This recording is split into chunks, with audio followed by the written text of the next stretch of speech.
Good evening. Good evening. It looks like tonight I'm joined by Mr. Freeze. Basically, yes. It looks very cold in Coury's house right now. I mean, it shouldn't be. I know it's. I think I know.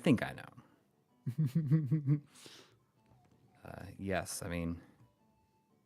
I notice you're not wearing the glasses this week. No. I feel like things have been going pretty good. Yeah, overall. your correction has improved things. I think so. You still just have the correction in one eye?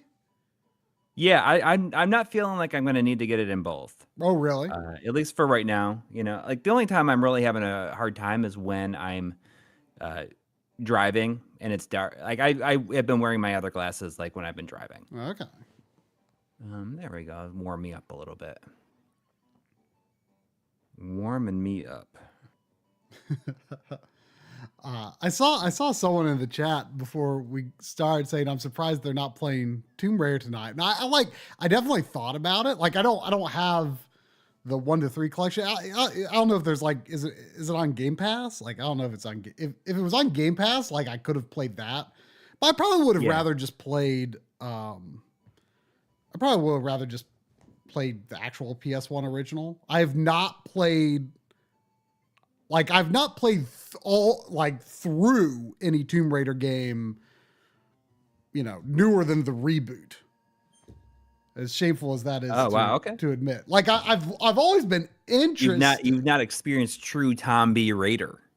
True Tom B. Raider, that's right. Yeah, I mean I am intrigued by the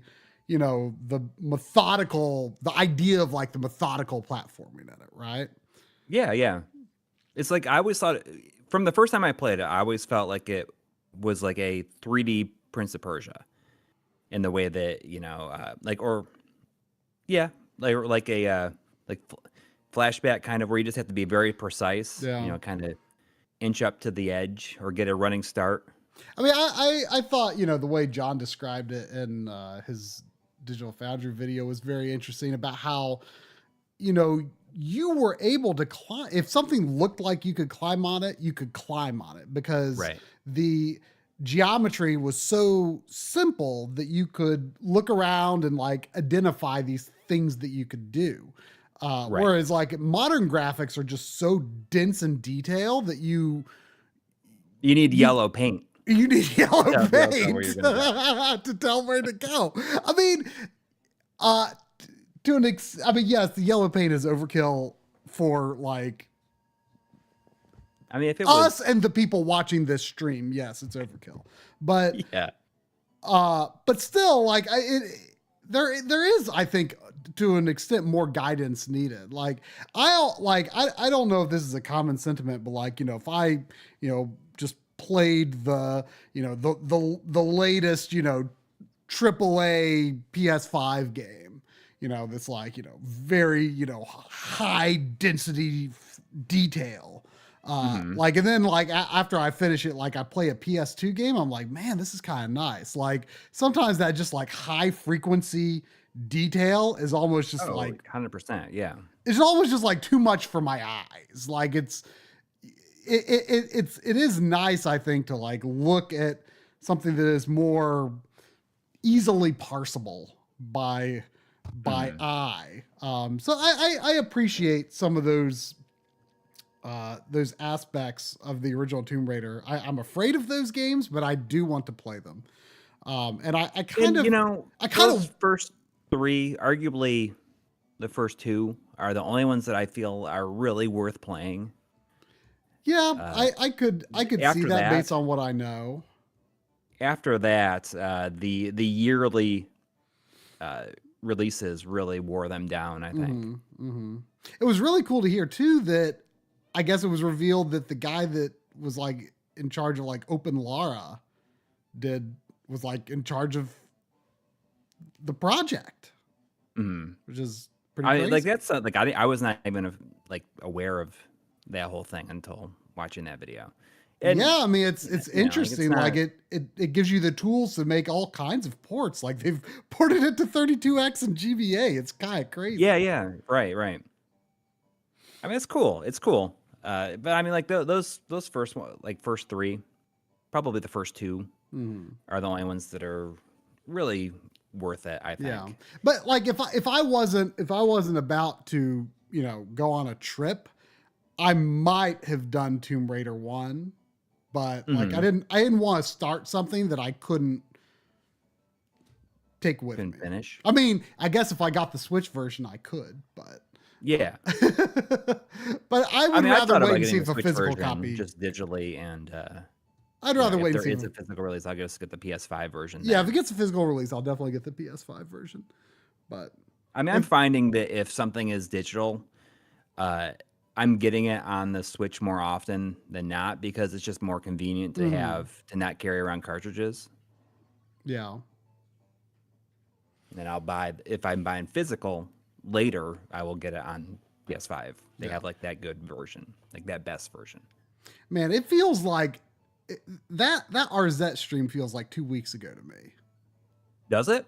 Yeah, like I don't know about you, but I was like kind of following the release of the game fairly closely. And I just like, I guess I kind of just got so absorbed into it that like, it feels like that was for like that. The game has been out a long time is what it feels like. Yeah, I mean, for me, I think I've been very busy, I guess, like working like on multiple things this week. It does not feel as though it was even a week.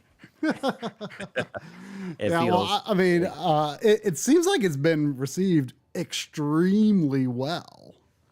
Yeah. I was nervous about how well it was going to do.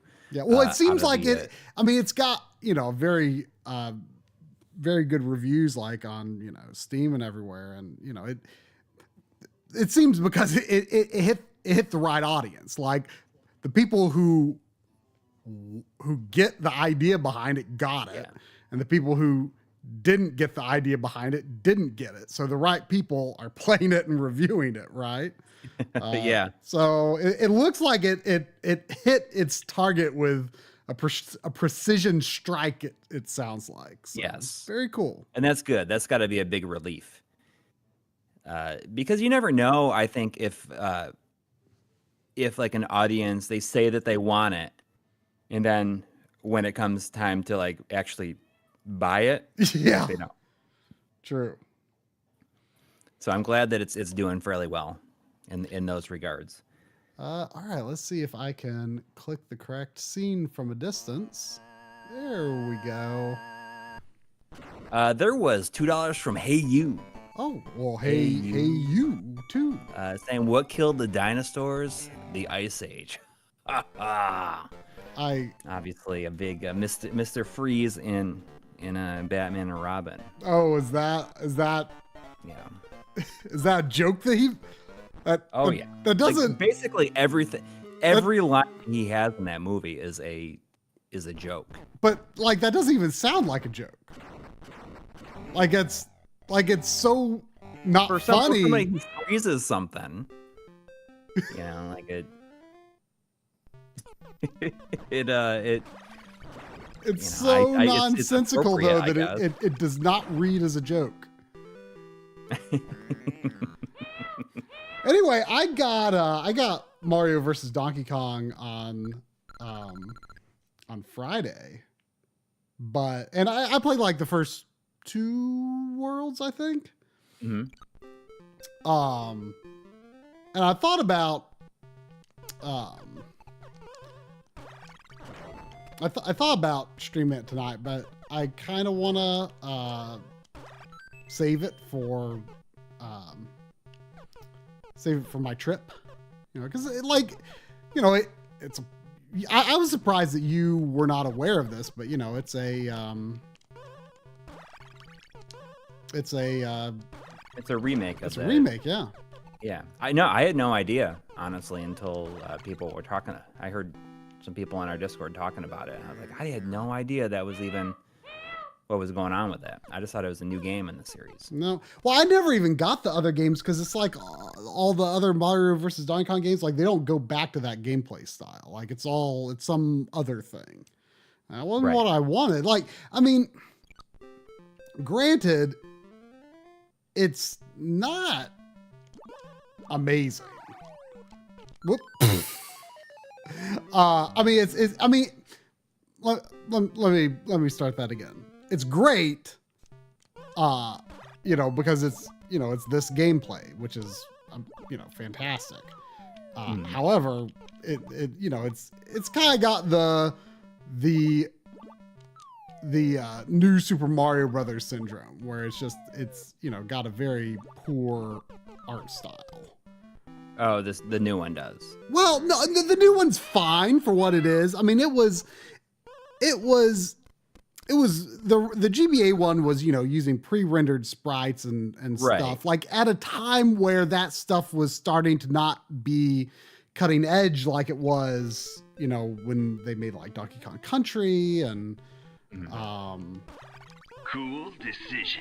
You know, it was cheap, and you could tell it was cheap, right? Yeah. So it was never a very impressive looking game from an aesthetic standpoint, but of course it, you know, it looks great, or I mean, it plays great. And it's too bad they could have done something that was just kind of a play on this.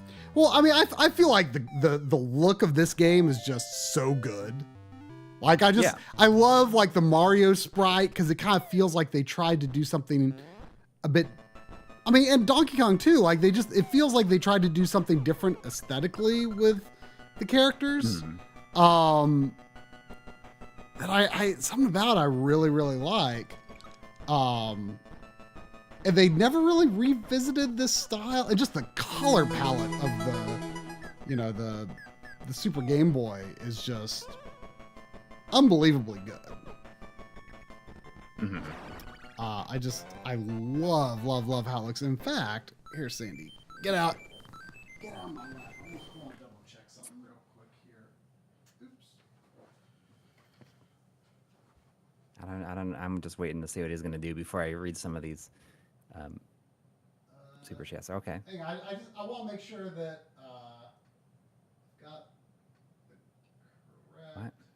He wants to. Oh, okay. Yeah, it's. What?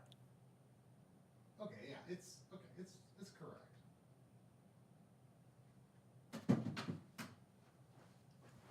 I was worried that the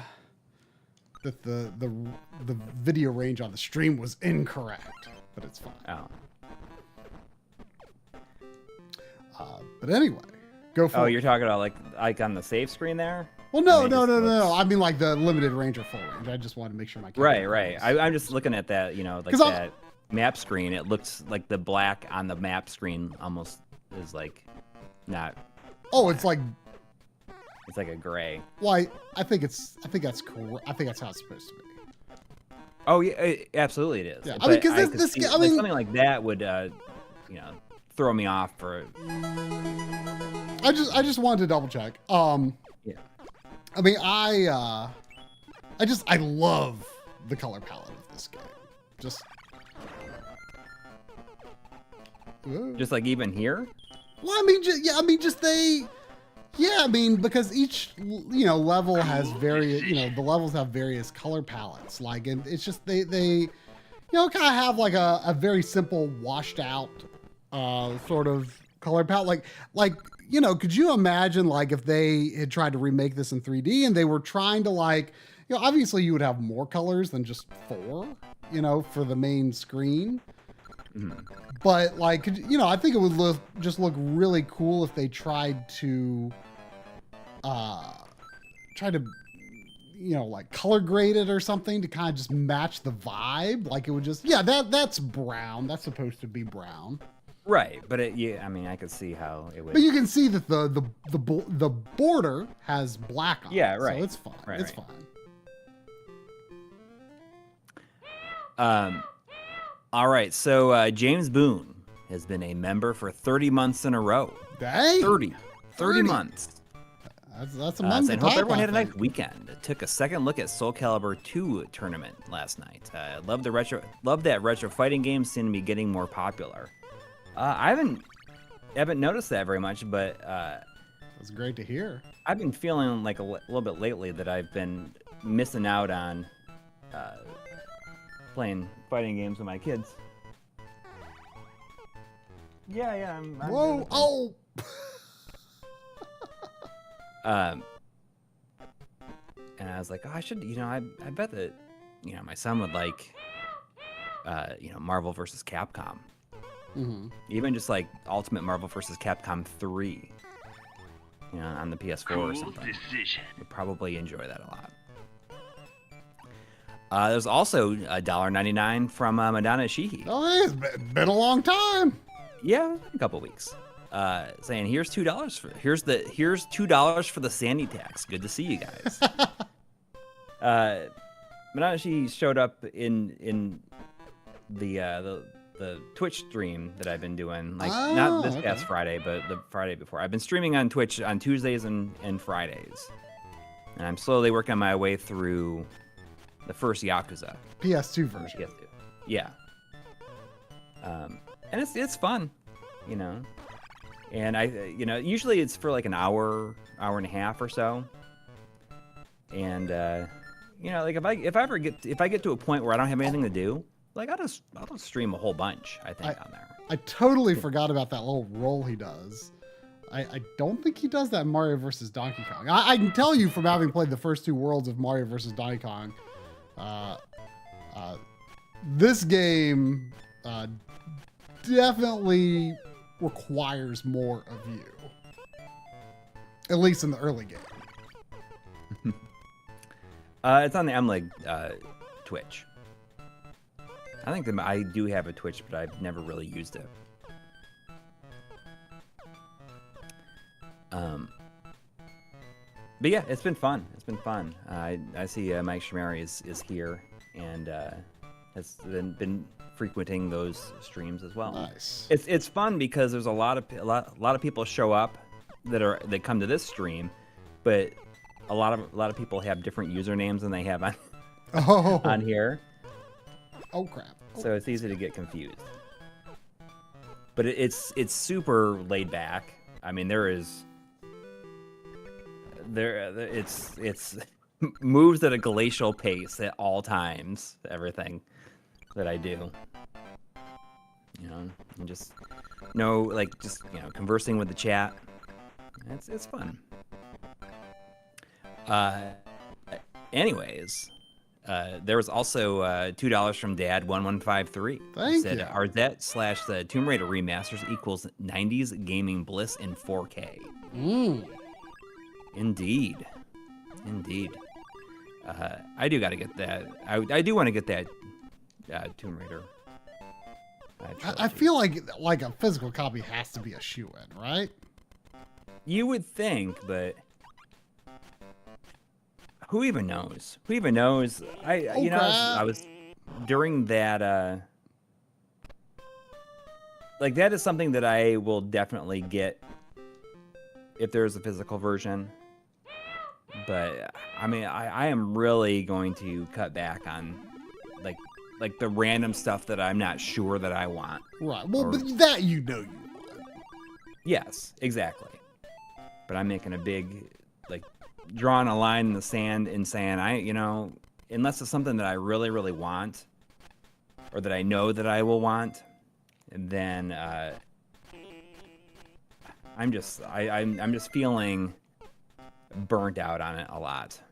I think it's too hard to keep up. It feels like a job in a way, Yeah.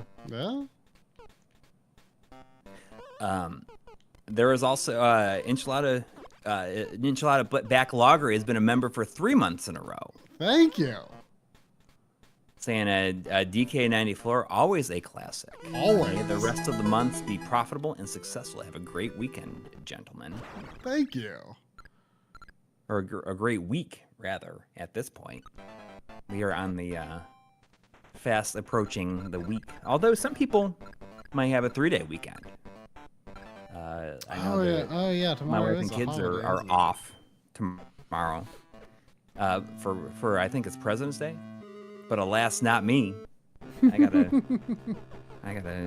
even if I did have it off of regular work tomorrow, I'd still have to work anyways because I have to I had to go up to Columbus yesterday to shoot some video for my regular job. They has to go into a commercial tomorrow so that it will air throughout the week, because the event is happening all week, and they wanted to have footage from this year's event in the commercial. So I made a commercial before using last year's footage, and now I have to make another one using this year's footage so it can go in there. Oh crap! Oh, that's going to kill me. Oh. So I made that drive yesterday, listening to the drive up to Columbus. You know, it's like 2 hours, and I listened to the insert credit game of the year for 2023 episode, and the game of the year was Final Fantasy 16, because they get a big kick out of like making like a very middle of the road game.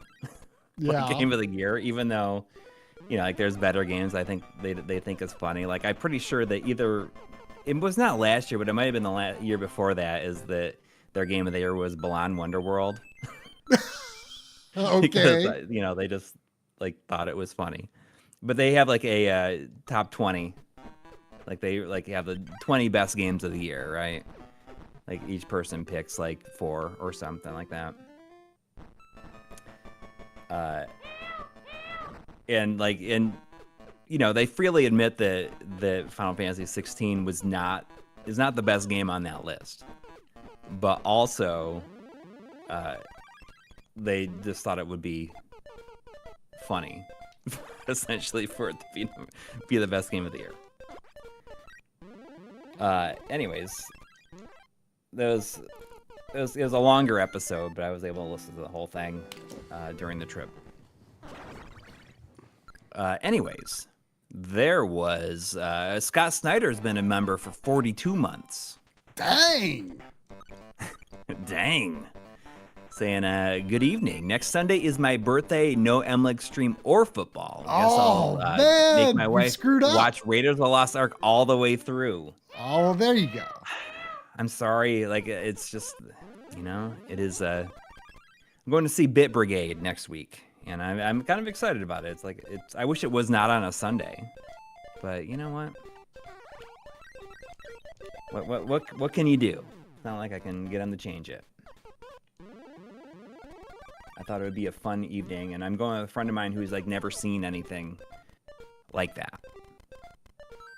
So it'll be interesting to see if he even likes it. Well, I understand that Balan is not middle of the road, but I think that at that point, like that was more so because they just thought it was funny for that to be the game of the year. You know, like this not intentionally even supposed to be like, oh, this is middle of the road. It's just silly and stupid. Man, I played this game so many times, like as a kid, but I probably haven't played it since before college, I would say. But like in my like teenage years, like this and Link's Awakening, like if I didn't have like something new to play on Game Boy, I would just bring this or Link's Awakening. I just never got tired of either. Yeah, it's one of those games that even now, like it would be nice just to pop it in and play through it, like you're doing right now. Mm-hmm. You know, I've said it before. Like I'm gonna be more focused on the quality of my gaming experiences versus like the quantity. If I want to replay something, I'm just going to replay stuff. Speaking of quality versus quantity, I saw I sent this picture to John the other day. I saw this plumbing truck, and like their slogan on the truck was "Be a quantity of customers." Yeah, I feel like they did. I feel like the answer is though they didn't think it through. They didn't think it through. You don't have plumbing is not something you quantify. Right. I do not have 3 plumbings or 4 plumbings or 12 plumbings. I have plumbing. Were you showing drop frames? Because a lot of people are saying that it was buffering there, Phil. And it was buffering for me too, but I thought it was just. I mean, I see green. Yeah. I don't know if it says like previous drop frames or whatever.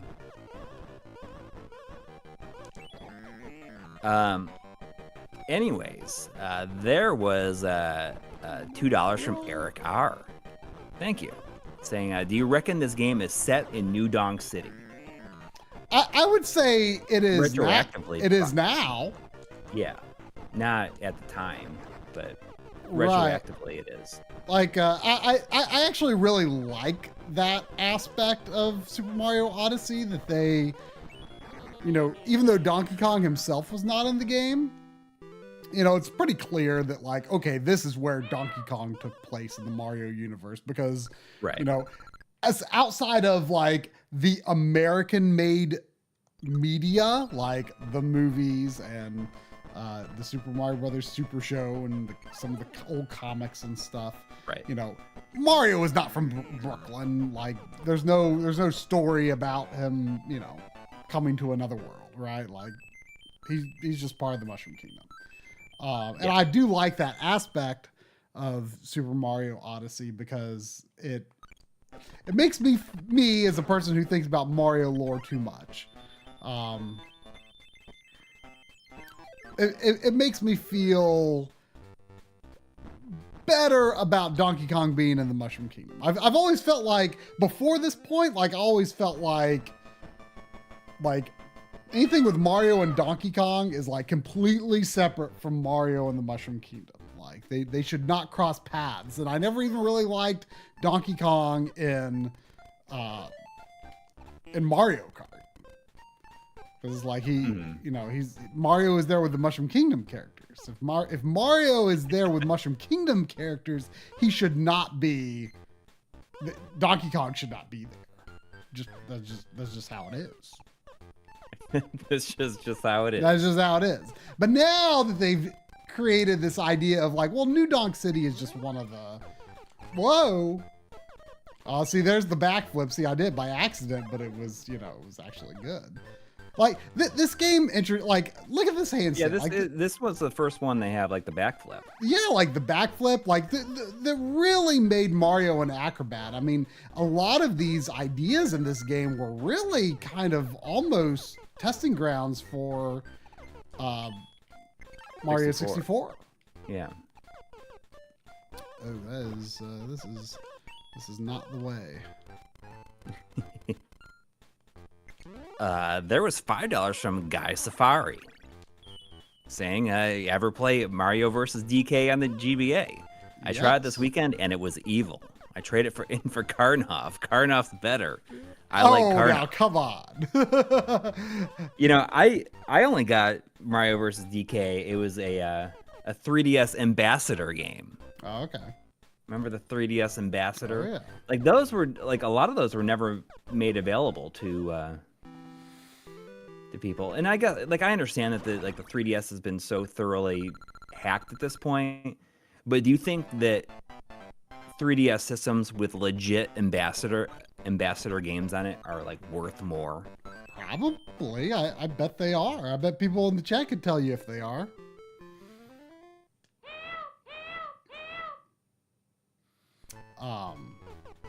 Are ambassador systems more heavily sought after?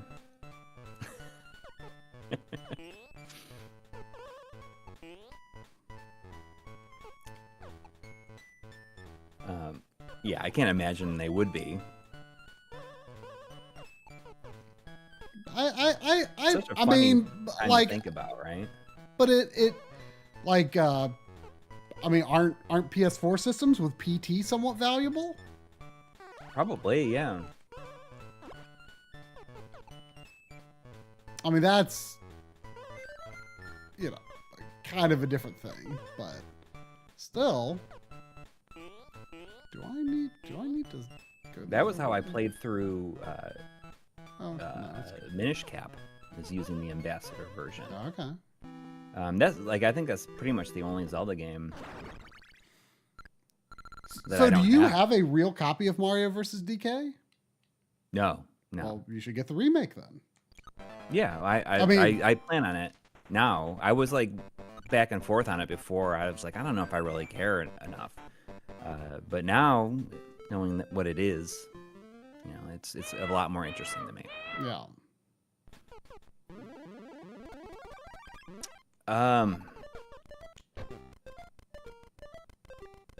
I mean, would you say that Karnoff is better than it? Absolutely not. I mean, again, the aesthetic of that game is. Would it be easier to find games that Karnoff is better at, or is better than? I don't know. What am I thinking? I don't know. Is it? Let's not worry about it. My mind was getting all like confused for a minute there. Like, was it easier to find a? I don't know. Is forget it. Anyway, I don't think it's an evil game. I think it's super easy. At least, early on it is. It's been a while since I played all the way through, but I played, the first 2 worlds of the Switch version the other day, and it's easier than this game. This game definitely demands more of you, I would say. Yeah. And that was not made by the same team, was it? I could be mistaken, but I feel like it might have been made by Nintendo Software Technology. Let me look that up. Because I was wondering that the other day. Karnoff better than Shing? Yeah, I would say that Karnoff is absolutely better than Shing. It was Nintendo Software Technology, although and I only it played does look Shing like. I for mean, 3 minutes. the game director is a Japanese name, however, so it could have been,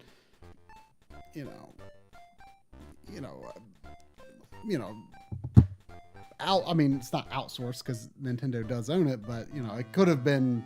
They could have just essentially outsourced the development to the U.S., I guess.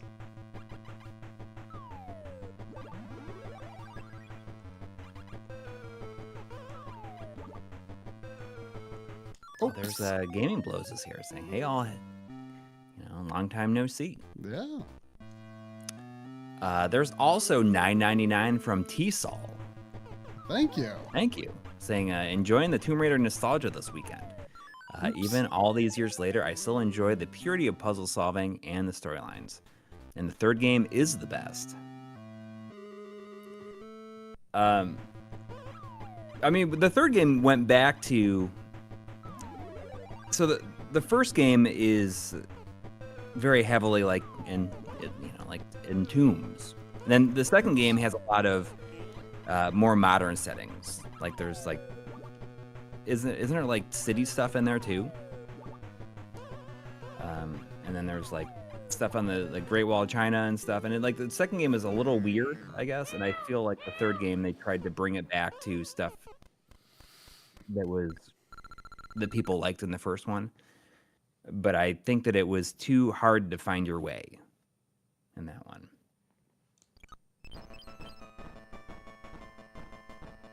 And of course they had to drop the numbering with that one, or after 3, because I think is the last revelation the fourth one, which is funny to think about because then there's Chronicles is after that. Yeah, but it's funny because they try to make you feel like, oh, well, maybe it's called the last revelation. This is going to be the last one. Yeah, and it's going to have some big story twist or something. Yeah.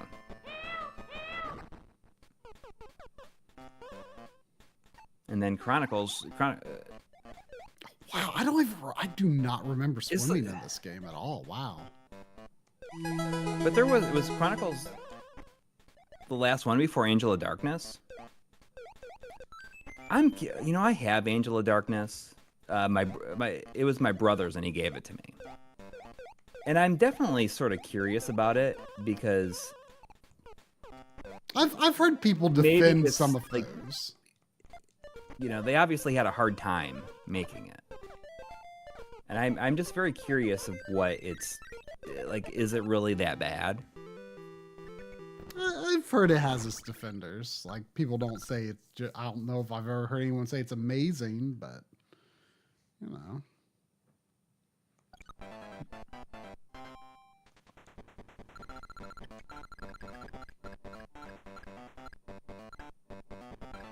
Lotar's asking if anyone's played Castlevania: The Return to Innocence. Is that the one that's based on the Enigma song? You mean Lament of Innocence? No. Or is he trying to make a joke? There's a song. Okay, it's music. I wouldn't get the joke. That's it. That's the one. Man, I wish they would bring back the handstand to like some 3D Mario games. I feel that'd be pretty cool. Maybe they will after this. Whoa. Yeah, maybe. Actually, did the ladybugs just push you? They might just push you. They might not hurt you. I forget. Help! Help! Help! There's also $5 from Chris Fratz. Thank you. Saying interesting. I just put this game on my Steam Deck. Coincidence? I think not. I mean, we were talking about it in the MLiG Discord the other day. I was like, oh man, you should play that. I said, but you should be sure you use a Super Game Boy emulator of some kind. I'm playing this on the Super NT with the Super Game Boy 2 with square pixels, and I think that's the best way to use the Super Game Boy, because that's actually the one really good part of the Super NT's forced 60 hertz output, because that does not affect Super Game Boy time. It affects Super Nintendo game time, but the game is processed on the Super Game Boy. And on the Super Game Boy 2, the system speed has no impact on game processing speed. So therefore, 60 hertz is actually closer to the Game Boy refresh than the Super Nintendo's slightly over 60 hertz. Mm-hmm. So in other words, 60.1. Yeah, it's like so close. So in other words, it actually stutters less. Like the Super Game Boy 2 already stutters less than Super Game. Oh, come on. Mm-hmm. It already stutters less than the Super Game Boy 1, but it's a minor advantage that the 2 has over. Oh, come on, I can't get both of these spiders in there. It's a minor advantage that the Super Game Boy 2's. There we go. Advantages on the Super NT versus on a real Super Nintendo. Very, very, very minor, but it is there, which I think, and the fact that it's really easy to set a square pixel aspect ratio on here, people were talking about 8:7 in the MLiG Discord earlier. Well, this is one area where you actually, I wouldn't call it 8:7. I think that's a stupid way to term it, but yeah, you could. Oh, come on. Oh, come on. That guy got a ladybug on that vertical. Oh, nope. All right. Just, I guess, for everybody's knowledge, I've talked about it before. last week, I guess. But there's going to be a new a mini episode out probably on Tuesday, I'm guessing. I mean, that's the day I'm traveling all day, so I know, but I'll get you everything before. I mean, you'll be able to see it before. Cool decision. And I'm not sure it's going to be of much interest to most people. It's more of a behind the scenes type video, like how we work remotely with each other, and how we use like a network attached storage device to like share our footage. And as much as we'd like to with one of those, it was like just not cutting it. So Synology, who makes them, you know, they had no idea we were actually using one, and they contacted us saying like, oh, would you want to do like how we down to the wire, you know, a creative or like a content creator. I hate that term. I hate it too. Would use something like this, and I said, hey, not a sponsored video, like essentially giving us a review sample. They sent us a review sample, so it's basically how.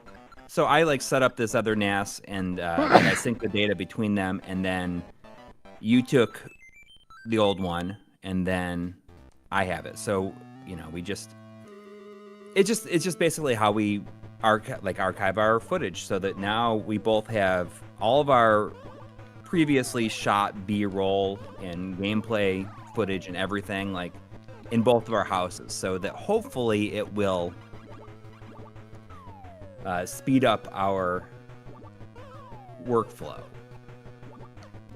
between us. I'm really happy with where I put it too, because I was worried if, you know, it's very close to where I, you know, work at my computer, but it's, you know, it's behind a door in a utility closet. Yeah. And I was worried that it was going to still be, you know, fairly audible, but it's not. It's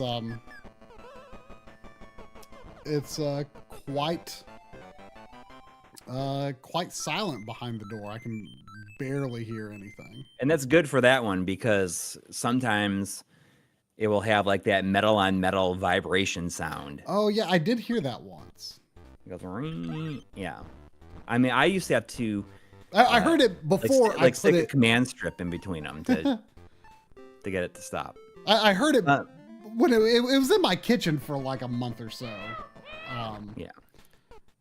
Before I could get it really situated. They provided 4 drives for it, 4 12 terabyte drives. But with the NAS that I had before, or the old one, was it like a 4-bay, but I needed more space on that one, so I ended up getting an expansion unit. So I had to buy 2 20 terabyte drives myself to even out, like, so that they were close to equivalent. Is that what I want to do? I don't know if that's what I want to do. Ugh. I am 45. I'm just a month and a half ago. So, but I mean, whatever. Like, I don't think that a lot of people. That's not true. I am. It's almost, like, people are not going to be excited true. about this video, but I just thought it'd be kind of neat. And also, like, I was probably going to talk about it a little bit in the tour video, which is like, you know, I'm like, when this is done, like, that's like my primary focus. And hopefully I can get that out within a couple of weeks. Afterwards, like, I really wanted it to be out before this, but either way, like, people are not going to be excited about it. That's why I'm calling it a mini. But also, I think that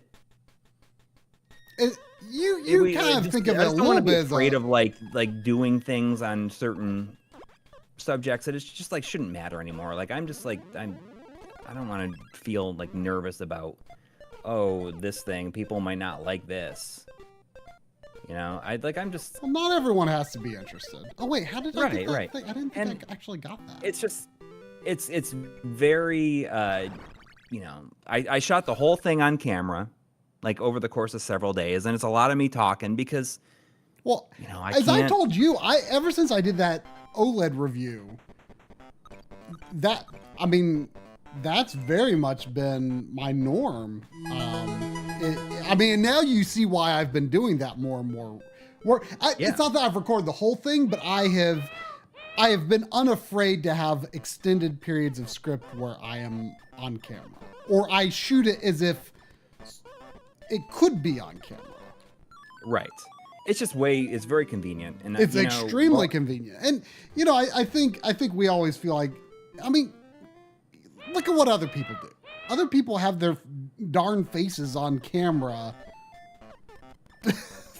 way too much of the time, Mm. Not to say it's too much, but my point is, we shouldn't be afraid to do what is normal on YouTube to some extent. We want to be better than that, sure, but we you can't jump on those? Well, I guess they do have a horn. What is the my secret to youth and vitality, man? I don't think I have either one of those. I have a young looking face, but man, you can't tell on camera. But there's a lot of white in this. And I wouldn't in vitality. I don't know about that. I feel, feeling older and older than I'd like to be feeling right now. When I was at the thing for work yesterday, they had these massage pods set up where it's like a full body massage. And after like carrying around like a gimbal all day with a camera on it, and then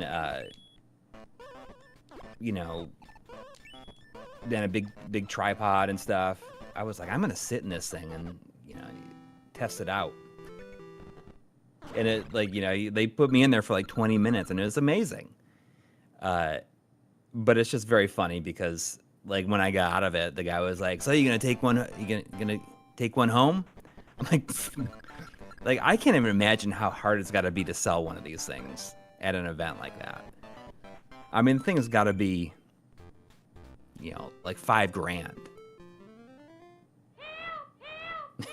Yeah, it's just funny. People aren't going to conventions dropping that kind of money, I wouldn't think. But then again, I don't know what people are doing at not video game conventions. Well, this is like a lot of different stuff. It's a lot of big, like high price things. It's like a home and garden show. So it's like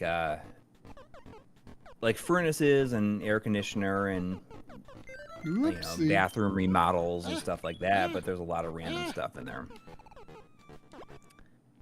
I just feel like right now, like massage pods have to be a pretty hard sell.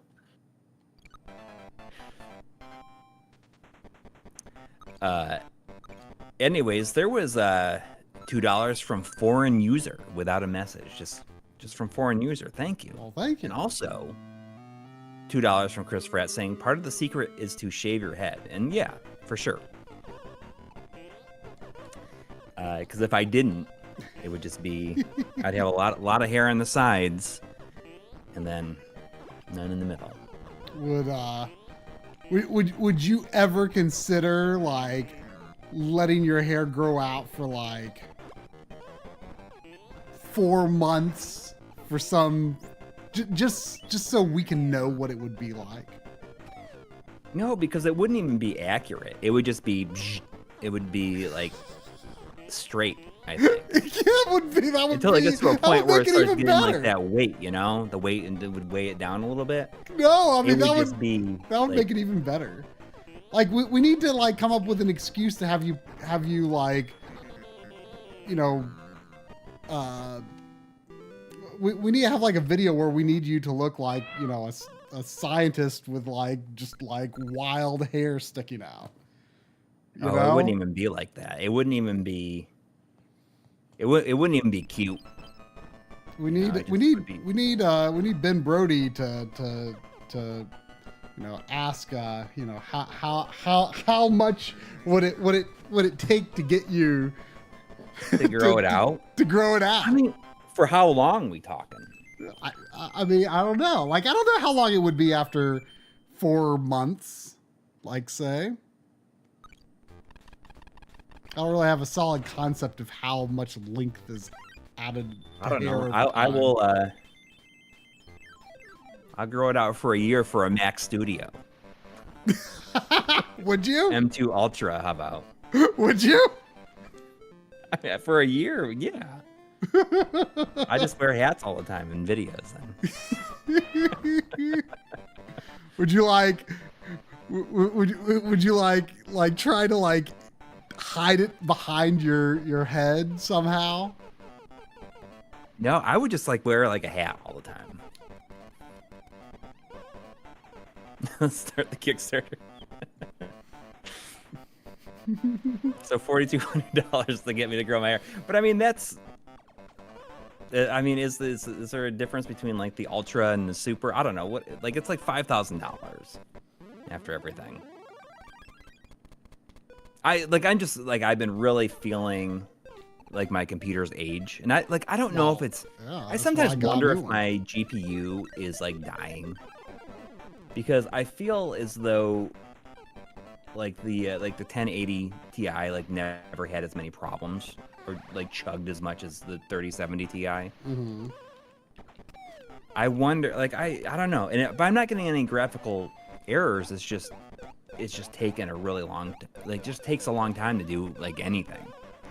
But I feel very like I would love to use this continue to use this computer as like a capture machine and a streaming machine. Mm-hmm. Well, that's what I'm doing with my Threadripper computer.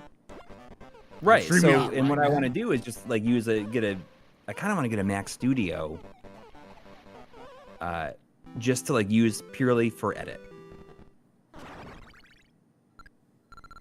You know, I think that would be amazing. Yeah, I've been really happy but with it's my not something computer. I can- Like, I can't remember if I told this story on stream, but like I don't know, maybe a month and a half ago. I don't remember how long it was. Like I had some issues since the beginning after building my computer in, I think it was late October. I'd been having some issues where, just certain tasks would cause the fans to just go flat out and like after a minute it would crash. And I thought, like, this is so stupid in retrospect to have not assumed it could have been the CPU cooler, but like it was running so smoothly almost all the rest of the time. So I thought it was the GPU because it was tasks that I thought were GPU tasks, and it was a used GPU. So I was very much blaming the GPU, and but I did a stupid when I built the computer, and I was like fully aware. I've got a pre-made liquid cooler from, what is it, Arctic? Is it just Arctic something? Mhm. And I was very much aware of the please remove sticker before applying. It did not come with like pre-applied paste. It came with paste though. It came with paste. Well, I was like so aware of it, and I was like, okay, but I don't want to remove it until the last minute because, I don't want to, I don't want any dust to get on it. I'm not going to. So I was aware of it, and then when it came time, like I was like trying to do it like so quickly that I just like I blew it. And I didn't even realize it until like I finished the build, And I boot up the computer and it's like, it's working, but I'm like, these temps seem higher than they should be. Well, then I take it off and it's like, oh, of course. It was so stupid. Well, You got yourself so worked up over it. Oopsie. So yeah, it was totally a stupid move. But when I took it off and then went to reapply, I didn't really have enough thermal paste left to apply it the way I wanted to. So I was like, it's not as much as I wanted, but it should be fine. So I made like this X pattern, right? You know, there's a million ways to do it. Mm-hmm. I made an X pattern, but I was going, it wasn't quite what I wanted it to be. But anyway, so I apply it, you know, and the computer works great, but then, you know, there's just certain things like warp stabilizer or certain rendering tasks and things would just cause it to crash. Well, I finally realized, like, I thought these were GPU things. Well, turns out it was the CPU that was going into overdrive. And it was just like not, it should be managing its, clocks when it gets that way. Well, I finally was like, okay, I'm going to order more thermal paste because I ran out. I ordered thermal, whoopsie. I ordered thermal paste and I removed the cooler, and somehow I don't have any clue how this happened. Somehow that X turned out to be like almost like a Roman numeral 2, where there was paste on the left and paste on the right, and like very poor application in the middle. Right. Very poor. So I reapplied paste, I think I did the 5 dots. I don't remember exactly what method I used that time. And it's been great. Like, I was able to replicate the same, there we go. I was able to replicate the same situations that caused it to crash before, previously. Right. Wait. Huh? And it was fine. Yeah. Like I found like a reproducible crash by apparently Handbrake is like a really good workout anyway. Mm-hmm.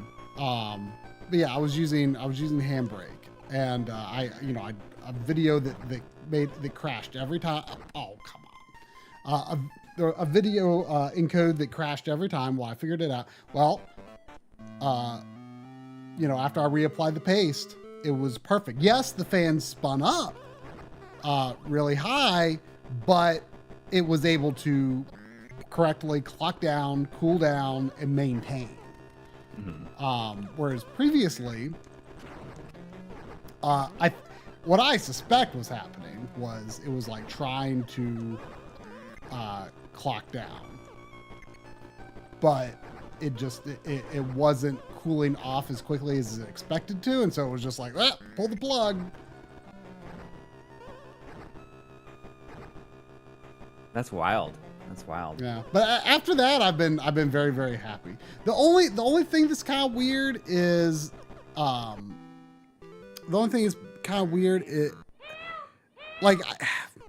didn't even know about this until my new computer, and I didn't know about it until someone suggested disabling it because it was just on by default. Like, I'd never run across this before on any of my other computers. Like, there's like an ambient mode for YouTube now, I guess.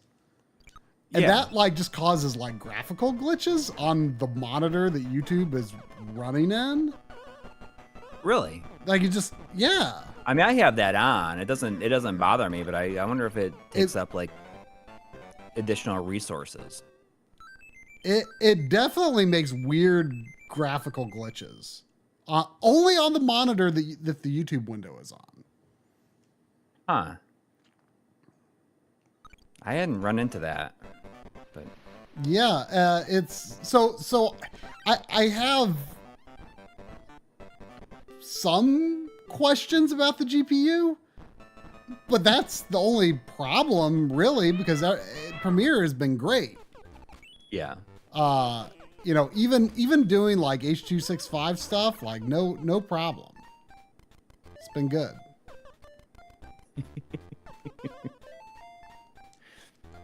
Well, I mean, I don't know. I was talking to Henry Clark about, you know, perhaps like putting together a new system at some point this year. But then, you know, I was thinking about a Mac Studio like fairly recently. Well, yeah, you've been talking about it on the stream. Yeah, but I had forgotten about it. And then when I was talking to Henry Clark about it, I was like, oh, that's right. Like I was thinking about like how much I'd like to get a Mac Studio just to edit, you know, because what I understand is that, you know, they are just complete workhorses for that kind of stuff. And I think it'd be great. I mean, I could hook it up right here. I could have my Threadripper like in this monitor, and just use my ultra wide for editing. Like I think that would be super cool. I don't know. I wonder what kind of like financing options they have.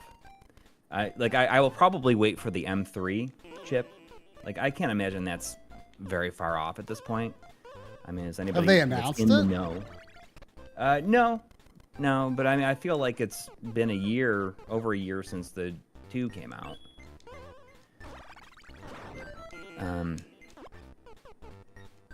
Yeah, I mean, like if I get, what am I doing? Like I have no idea where the door is. An Apple computer, like I always get for my laptop, my MacBook Pro, like years ago, and like in 2010 when I got that, it was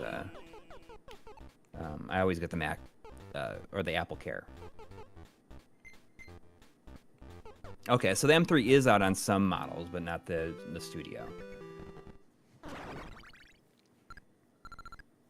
But we'll see. We'll see. Like it's definitely something I can't afford to get right now. But I will look into it. You could perhaps if you grow your hair out for a year. You might get some willing investors. Exactly. We'll talk about it. But I mean, there has to be like, hey, can you wear a hat? Yeah.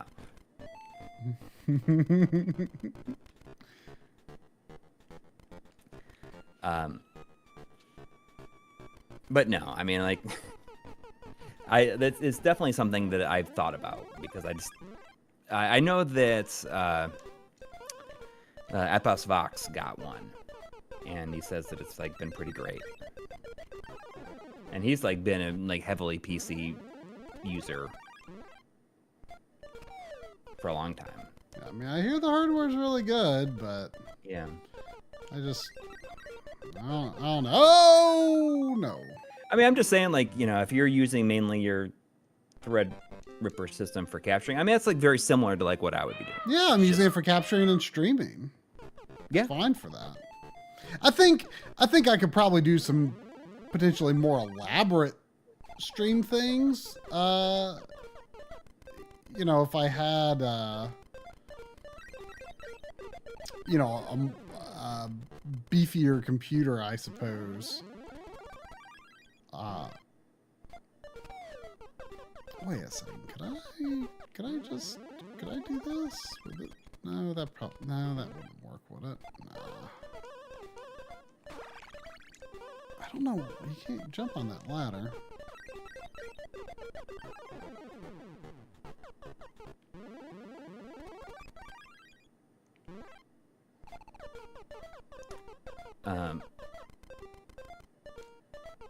Oh wait, I know what to do.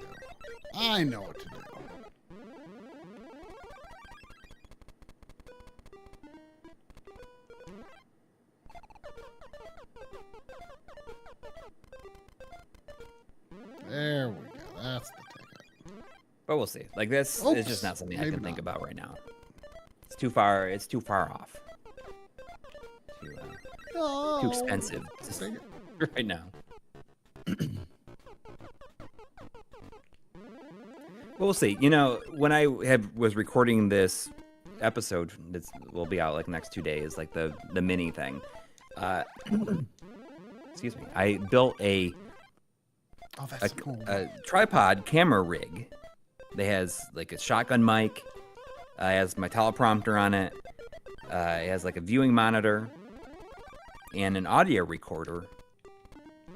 And I can just move it anywhere, and it's all battery powered. I got this Anchor battery that I can power everything through. So, you know, all my stuff has batteries anyways, but this will just like charge those batteries also. And it's kind of a cool setup, and I'm gonna like use it for like the games we played, where I'm just like doing recordings every month or month and a half at this point. But I can just write my stuff, sit down, and record it. It's gonna like I'm really gonna put it through its paces doing like the rest of this tour video, because I can just shoot anywhere with it. And you know, as we were talking about before, it's kind of nice going back to just doing a lot of stuff on camera, because if you don't have anything to show, you can always just cut to that. Yep. And that's something we used to do all the time. Oh, we used to not do it, then we did it all the time, and then we stopped doing it. And it's very, you know, like we just have the on-camera parts now. Yeah. And that makes sense, I guess, when you're trying to, like, you're still kind of writing the video when you record the on-camera stuff. But...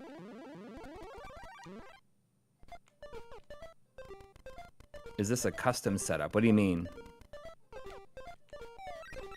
Oh, the camera? It's on a tripod. Although I did just order like a wheels to go on the tripod legs, so I can wriggle it around anywhere without having to pick it up and carry it around. Small Rig has this like set of universal wheels.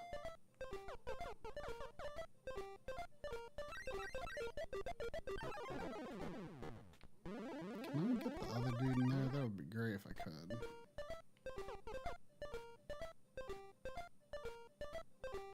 Not easily, I guess. Yeah, I realized that it's been way too long for me to do it like that. Preview was like 8 months ago, or 5 months ago. But it was, that was like right before we had all that stuff during like the holidays and stuff. So many subjects came up all at once. Yeah. But what's good is, you know, I'm going to re-record a lot of the voice in it, and I can do all the stuff like on camera now. I think I'm excited, because there's certain things that I needed to reshoot anyways, because especially at the beginning I said this is how I make the show in 2023, and I had to change that anyways. Yeah. The Mac Pro had $3,000 wheels. Isn't that like? Wasn't there like a part that was supposed to be like super expensive? Was it wheels that were $3,000? Wait, can you? They literally sell wheels for the Mac Pro. They did. That was like the like the tower one. I'm like, and you had to get these. You could get these wheels for it, and they were just like, or it was like, yeah, it was like a stand, and it was like super expensive for what essentially amounted to wheels for your computer. It was like thousands of dollars. Wow. That's yeah. I mean, the Retrode did alter my setup a little bit, and you know, I've streamlined a couple of things, so it's actually pretty good that this is. What I might do though is I gotta build one of those. I've been dreading one of those setup diagrams. Oh yeah. Draw IO. Bless you. And I've been dreading it, but I think what I might do is stream me making that diagram, which I think might be kind of fun. If like I did that, like in the Discord or something like that, like stream putting that together.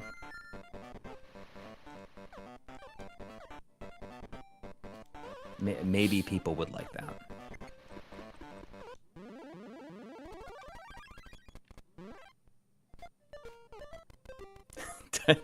a diagram stream hype. Imagine that, right? Streaming. I mean, hey, with you know, diagrams there's and just stuff. just chatting streams, so Just, you can do just anything chatting, you want. You know, that's what I'm doing with those Tuesdays and Fridays streams. I will never take them off of just chatting because I don't want to set any kind of expectation. It's just we're just hanging out, Yeah. playing But some Yakuza. you know, speaking of stream categories, I was surprised that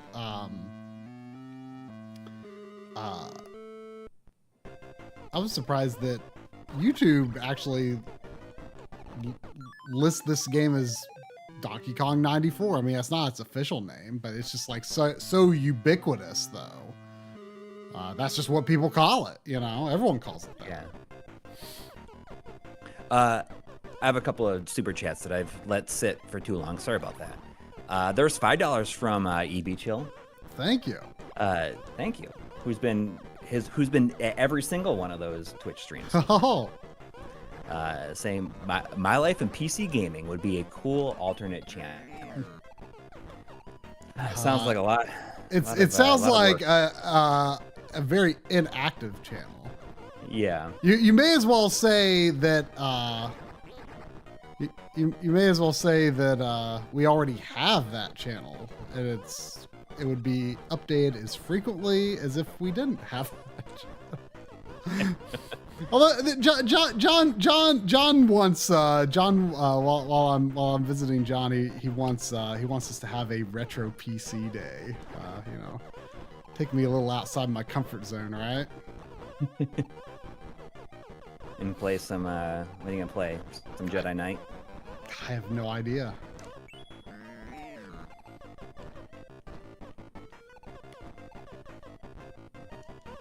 I'm sure he has plenty of stuff. Oh, I'm sure. That'd be fun. I mean, what I'm most excited to check out in terms of like hardware that he has that I don't is like I want to try it all his VR headsets. Oh yeah, you'll get to try the PSVR 2. Yeah, the PSVR 2. But he's got like a ton of PC VR headsets too. So yeah, I wish I could get more excited about it. I wish Sony would give us reasons to be excited about it. Yeah. I mean, John is the most excited about. I don't know. John is most excited about the Quest 3. Yeah. You know, he said he thinks it's the best headset by far. And you know, there's just so many games you can use with it because it's PC, but man, I want VR games on a physical platform, a platform that actually has physical games, and PSVR 2 is barely that. It's so disappointing. The state of what PSVR 2 is right now. But hey, I'd love to be convinced.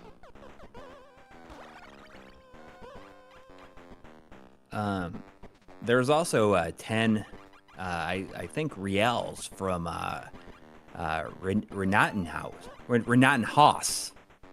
Thank you. Thank you. Saying, hello, friends. I discovered your incredible work through the epic video of the best image on the PS2, and now I watch them all. Greetings from Brazil. Thank you. Thank you. That video it's old.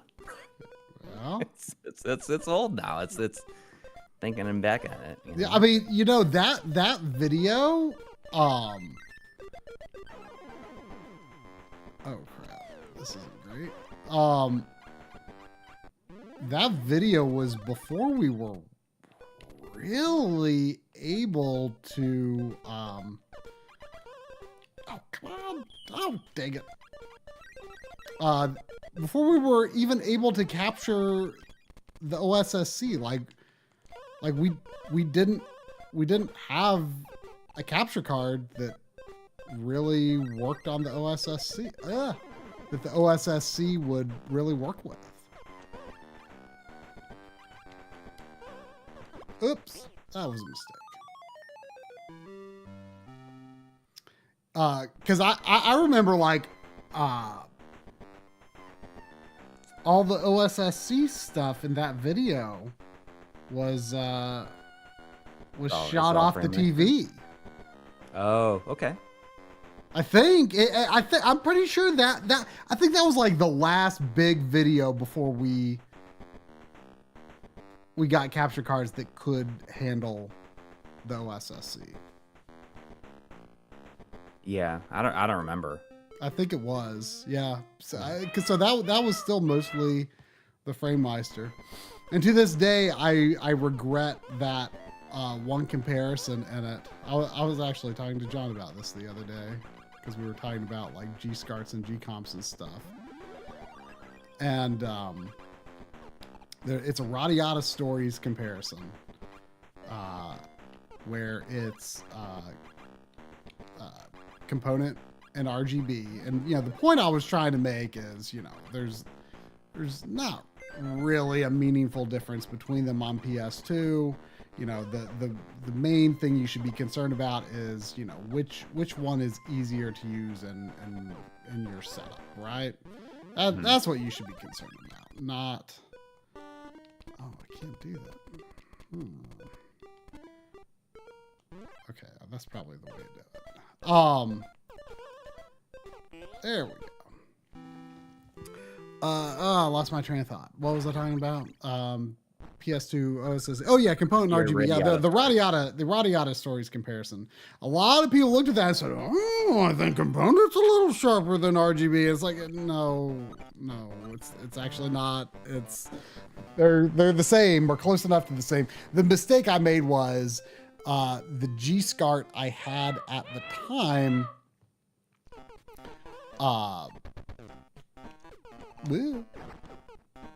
The G-SCART I had at the time had a low pass filter in it, and I traded someone for a later one that didn't have that because I had one of the ones that had the VGA output. And low pass filters are good. You want some extent of a low pass filter when you're upscaling, of course, but it was overkill. And it did soften the image a bit in a way that wasn't helpful. But it was like a long time before you even realized that. I mean, you shouldn't say, "Oh, I regret that." Well, I regret that comparison. Right, but I mean, just that even one then, specific like, you didn't comparison.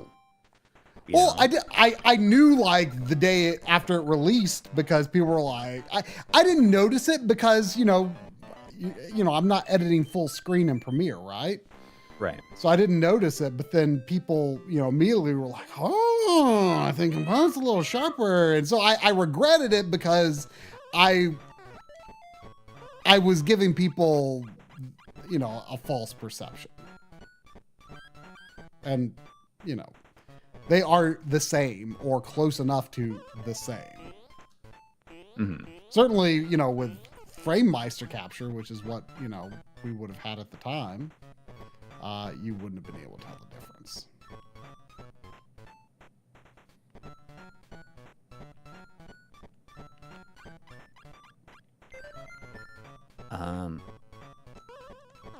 There was 2 pounds from JL. Thank you. Saying, "Forget the Mac Studio, get a Vision Pro." What even is that? The Vision, the Apple Vision thingy. Yeah. I mean, I'd be curious to try it, but I'd like to try it, but yeah, I wouldn't pay the price for it.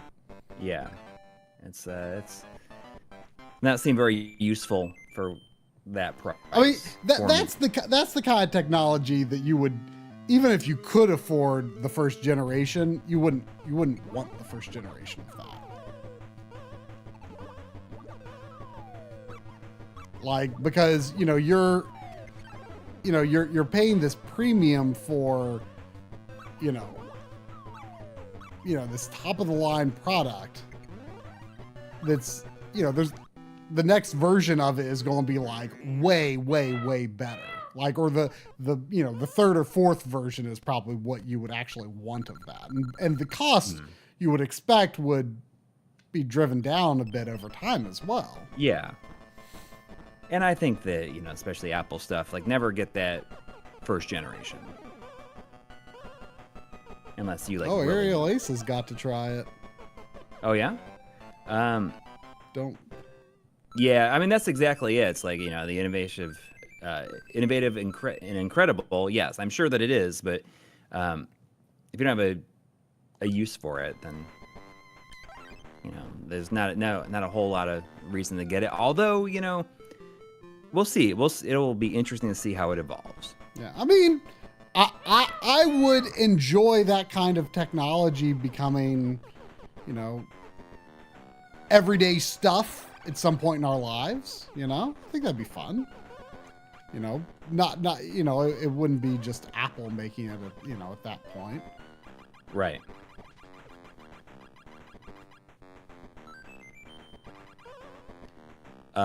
There's also $5 from Jonathan Hinson. Thank you.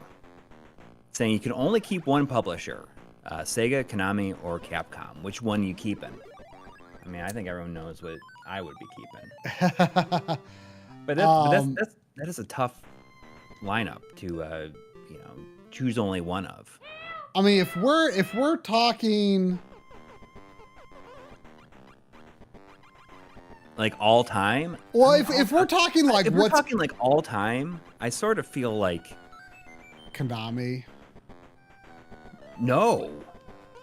I mean, I feel like Konami is the one I feel safest like getting rid of. I mean, if we're talking all time, Sega would be the one I would feel safest getting rid of. I mean, my favorite Genesis games are Konami games. Not even Sega. I mean, there's, don't get me wrong, a lot of great Sega games. I feel like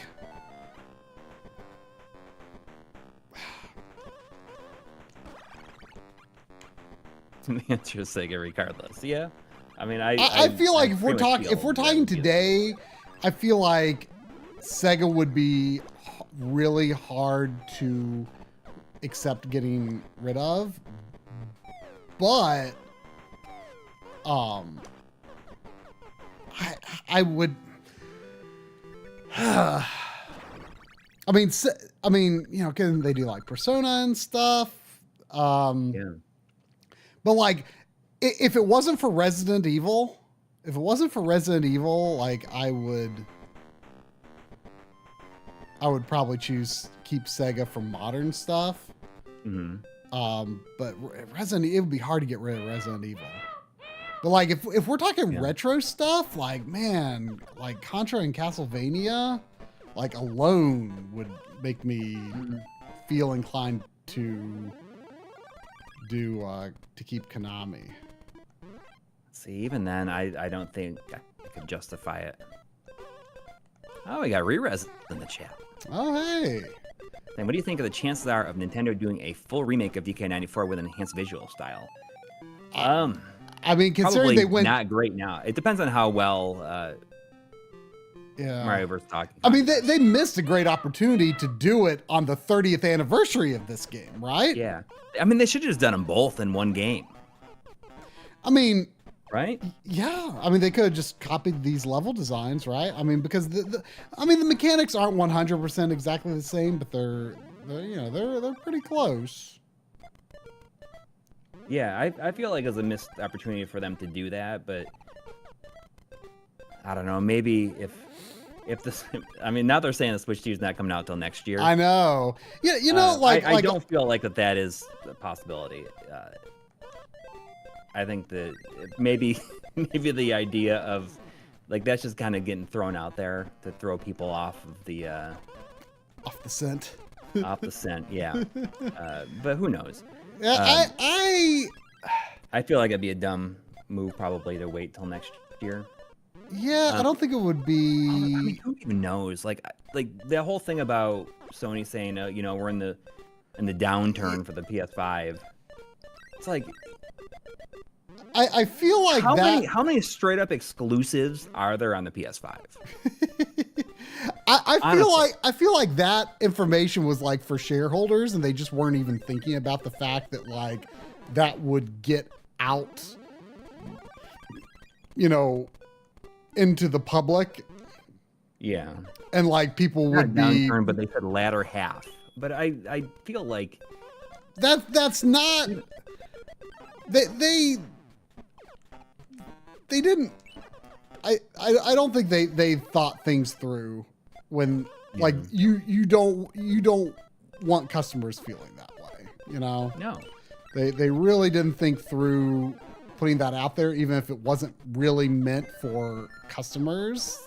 I guarantee you that Microsoft was like, thank God. I know, like this was like the week that they were having their, I mean, and of course the Microsoft show was like, I mean, it was exactly what it needed to be. I mean, it was not like, it was the same stuff Phil Spencer's been saying for years. It's just that people start getting panicked. Yeah. Like out of nowhere, like the same things that they've been doing for years, like Cuphead and stuff. Minecraft, of course, Minecraft was a different matter, but like Cuphead, Ori, you know, those are. I mean, what they're doing now is not really of any greater scale than that. Yeah. Although you know, it's possible that they could have been considering something like Starfield or Indiana Jones and walked that back due to backlash. Or they're not walking it back. They're just continuing to do what they're going to do, and they'll just say, "Well, we changed our mind in a year," right? Yeah. I mean, they don't want to tell people that because they don't want to cannibalize the sales that they have like going out the door. But if it's like, oh, it's going to come out, you know, on other systems in, you know, 6 to 8 months or a year, you know, that's that. I don't think there's anything stopping them, especially if the stuff does not sell as well as they're hoping it's going to. Yeah, I mean, but you know, overall, I mean, I think badly Hellblade 2 being digital only is going to affect the sales of that. I feel like that game in general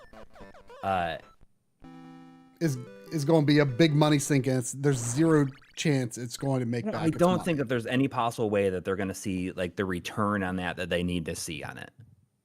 I just don't think that that's not the kind of game that people who don't play games are going to go out and be like, I got to get this game. Yeah, you know, I mean, like it's not going to move the needle on Game Pass subs. Yeah, I don't know. I mean, you know, it sounds like Alan Wake has not sold what it needs to sell, and you know, guess what? It could have sold more if it was physical. Yeah, I'm sure. I mean, I'm definitely hoping for a possible physical version once the all the DLC is out. Yeah.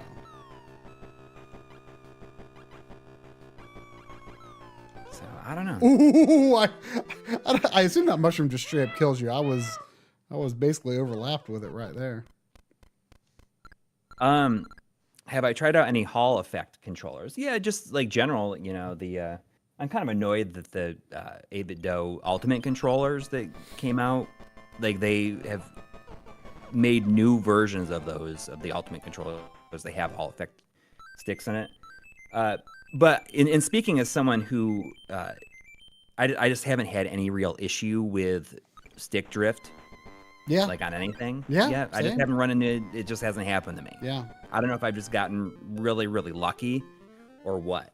The only stick drift I've ever had is on this this used Wii U gamepad that I got with a system. You know, one of my PS2 controllers can have a little and has for a long time. Can have a little drift, but not in most games. It's just like every once in a while you'll play a game where like the dead zone just isn't big enough. But it's pretty rare. But other Hall effect sticks. I don't know. Gula Kit or whatever sent me this this one controller called the King Kong 3. It showed up in the PO Box one day, and like it's just like an Xbox controller, Elite or whatever. It just showed up, and like I just not gonna do anything with it. But I immediately just gave it to my son, and he loves it. It's his favorite controller. He uses it with everything that he possibly can. More than that expensive camo DualSense you got him? Yes, 100%. Oh my God. Immediately. You know, I got him that DualSense for his birthday, and I'm like, oh, this showed up in the PO box. Do you want this? You can use it with your Switch. You can't use the with the DualSense with your Switch. And he just like uses that Gula Kit controller with everything. Okay, I gotta look this up. The King Kong 3. So did it not do anything for you at all? I just don't have any reason to use it. It doesn't do anything that if I was gonna. But is it comfortable? Gula Kit. Yeah, it's fine. KK3. Yeah, I mean that does look like a good controller. It's $80. Oh, so it's got the paddles and stuff. Right. I mean, just to look at it, it's like that. I mean, these are renders, of course, but it does look like it looks like a good controller. It is. I mean, the D-pad looks like an Xbox One D-pad, which is good. If I wasn't so convinced that my son only wanted a camouflage controller, I would have just given him that like for his birthday. Yeah. It just. Well, what does he use the camo controller on? He uses that on his iPad. I see. But could he use the King Kong 3? He could use the King Kong 3, and I set it up so the King Kong 3 does work on the iPad. But I think that I don't know if he feels guilty about it. The King Kong 3. I think that the name is hilarious. It is. It absolutely is. Yeah. I see your Rally Lancer saying, I went through a camouflage phase, probably at age 13. Anyways, there's $5 from Tender Brew 11 minutes ago. Thank you. Thank you. Saying a shout out to all the Sora amiibo getters who've been doing the amiibo thing for like 10 years. Yeah, that was like the last one, right? I mean, not the last one. Well, I saw Sakurai it's kind of an end of the era. Yeah, I saw Sakurai say like, well, now that this is out, my work is done. Yeah. Because I'm sure he had to look. I'm sure he had to look at it and approve it, basically. Yeah. It probably was less up to him than it was Nomura, probably. But I'm sure just as a formality, he had to sign off on it. Yeah. I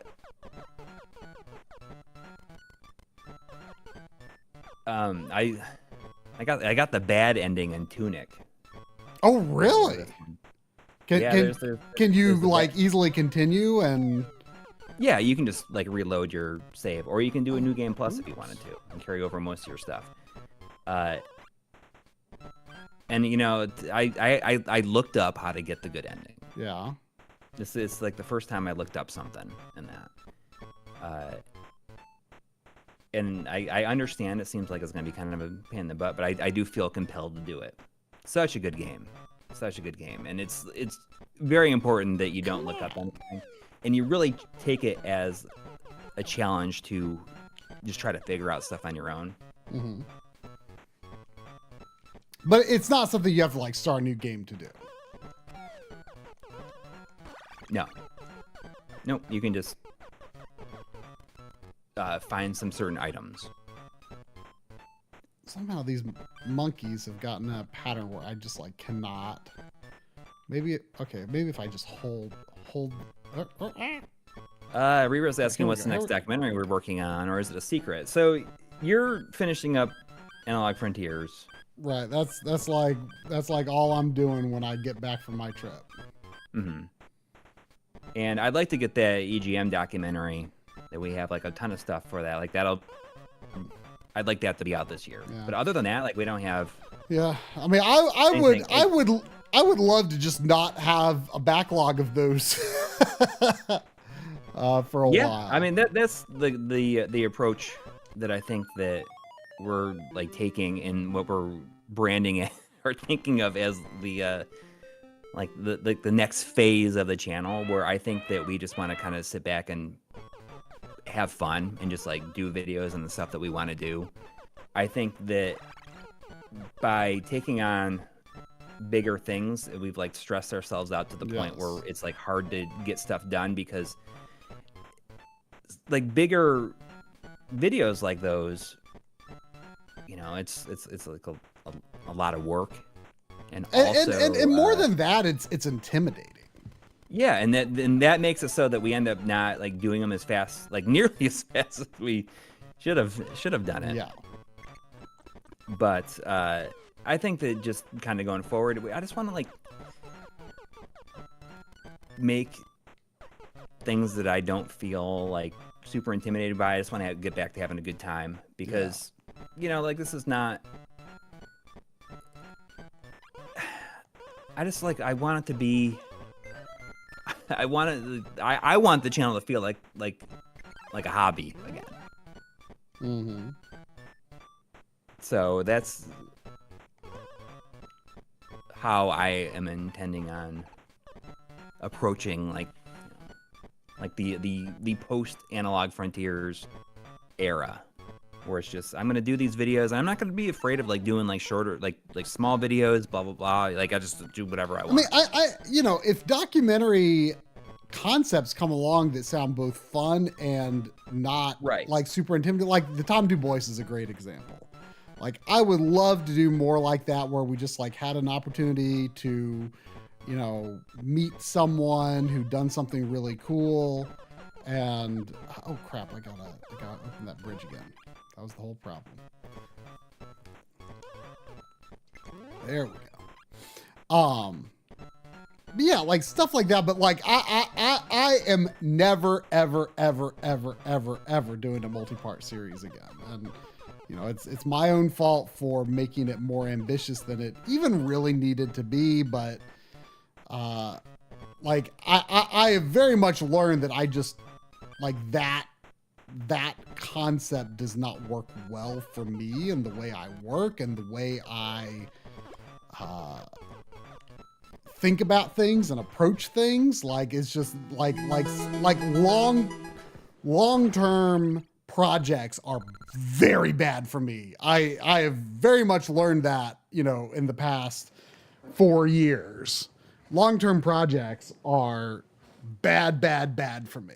Like, I have to do a project that, you know, can be started and finished, you know, in a relatively short amount of time. Or else, like, I start getting intimidated by it, almost become afraid to even approach it. And you know, then you just feel so bad about, you know, it's, oh, why is it taking so long? And you want to move on, but like projects that take, you know, no more than a month or two to finish, like, I can handle that. And that's what I got to get back to. Yeah. I think that, you know, I see, but Analog Frontiers have been incredible. It's really a good overview of the retro scene. Yeah, I think my main concern, though, with this last part is, like, how certain dynamics between certain people and groups have, like, changed since it was filmed. I think that's the only thing that I'm, like, I don't think you need worried to be about. concerned about that.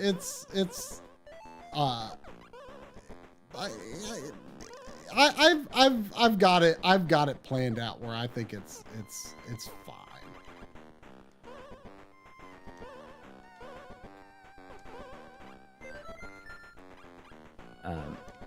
But yeah, it's true. You know, it's just, I just want to get, like, I see people saying, oh, the Sega Ages stuff was fun, but like, that stuff doesn't get a lot of views, but I don't even care. But like, also, I yeah, do we the shouldn't, stuff that we shouldn't care. Like, that's like, I don't care about like what kind of views stuff gets. Like, it's like I said, I want it to be more just fun again, where I don't feel like it needs to be. Key? I didn't even see the key. Where's the key? I don't know. Just I don't want people to feel disappointed, but I also want to enjoy what I'm doing, and I do, but you know, I want to get back to feeling like that passion, like, oh, I can't wait to like get started on this next one, like as soon as I finish something, and I'm hoping that like once this stuff that is like outstanding or outstanding videos are like just done, then I can just kind of, I don't have to feel like the pressure of doing it. Right. And we'll see like the return of like a lot of different things, I'm sure, at that point, like RGB 200 stuff that I think that would be is sounds really fun to do. Mm-hmm. You know, there's a lot about that just sounds fun to just get back to. And I mean, it's just like,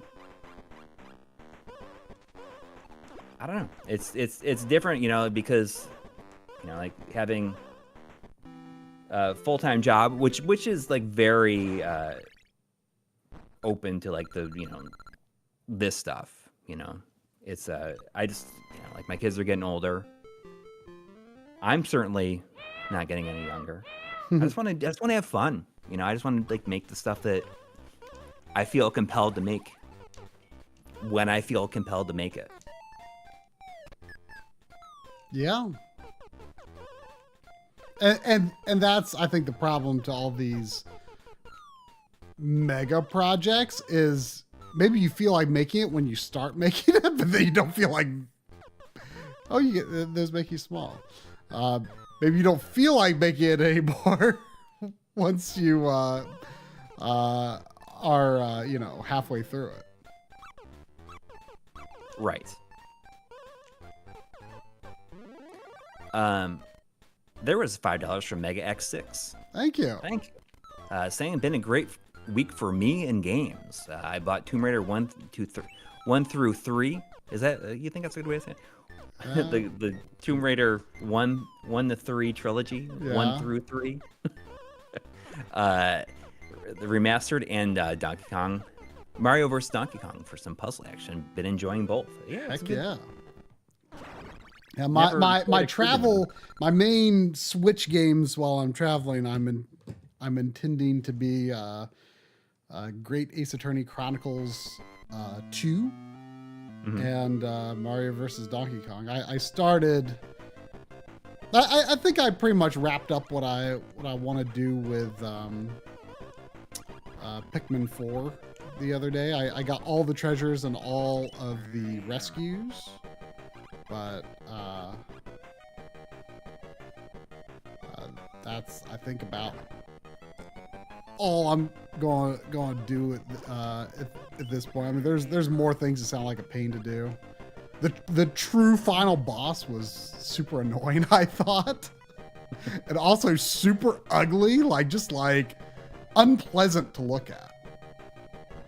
Yeah, I won't spoil what it was though. But man, does anyone else in here agree with me that the true final boss of Pikmin 4 was just both annoying and just thoroughly unpleasant to look at? Not in the way that you would think. Not in the way you would think. I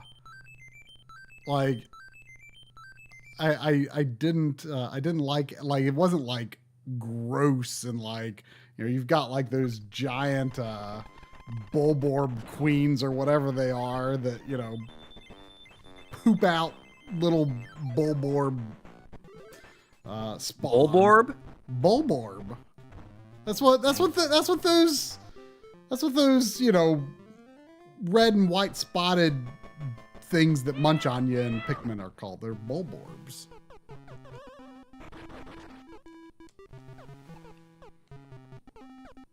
Well, man, it's been a long time since I've been this far into the game. I could not have told you that there was a pyramid world. I completely like. There's a lot of world. Like the sheer variety of environments is really impressive in this game. Man, Mario, like the way he's like chasing after Donkey Kong, he's almost like Terminator-esque. Right? There's the way how intensely he's like chasing after him. Just that slow walk. So someone should make an edit of the Terminator where every time it cuts to the Terminator like walking and following is like makes the Donkey Kong.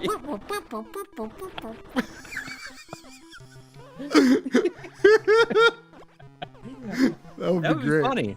It would be funny.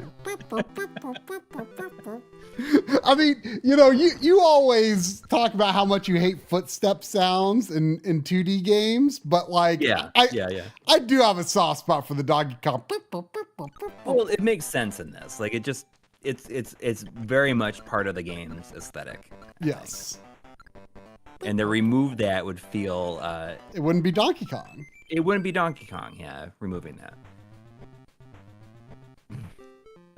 I'm gonna have to like find some clips and put that sound in there. That'd be funny. Well, you still need to do the Star Wars edit where every wipe is.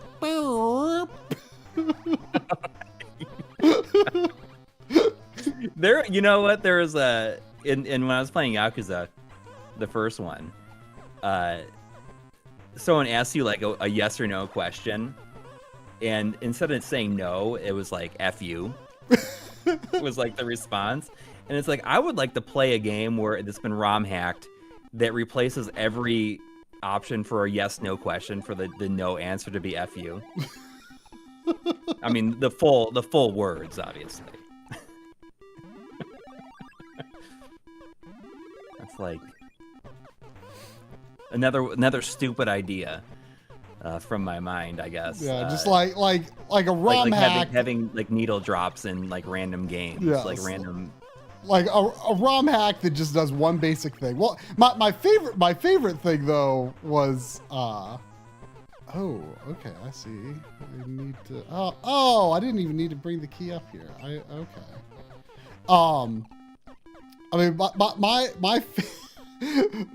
my favorite was someone commented on one of your ROM hack videos saying that their favorite like really subtle quote unquote useful hack was a Chrono Trigger patch that's just called Unsightly Pixel, and all it does is fix one single out of place brown pixel on the world map. That like, and what's funny about it is like I had made like the like 1000 AD map, like the just like zoomed in on the continent that you start on. Mm-hmm. I'd made that like my wallpaper several months prior to that comment, and I had been like looking at that dot for months. I'm like, why is that there? Did you know, whoever did the sprite rip of the world map, like, did they screw up? It turns out it's always there. It's there. Never noticed it, but once you saw it, you could never unsee it, right? Yep. I don't feel as though I've seen it, but I do know what it is, but I've never seen it myself. Yeah. I know what it is, but I don't know where it is.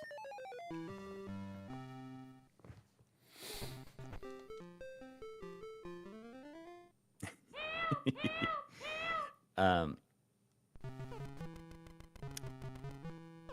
got 500 people in here apparently. Dang. I don't see the numbers here. I mean, this is, you know, it's a popular game. Yeah. It's one of the best. One of the best. So you fly out on like fairly early on Tuesday? I mean, not like crazy early. I mean, the really stupid thing is I'm flying out of Greenville and catching a connecting flight in Charlotte because It was like $500 or $600 cheaper. That's so stupid. It's really stupid. How long of a drive is that? Like 2 hours. The green. I mean, it's worth $500 to $600 for sure. Yeah, yeah. Oh, okay. I gotta put that one higher. Okay.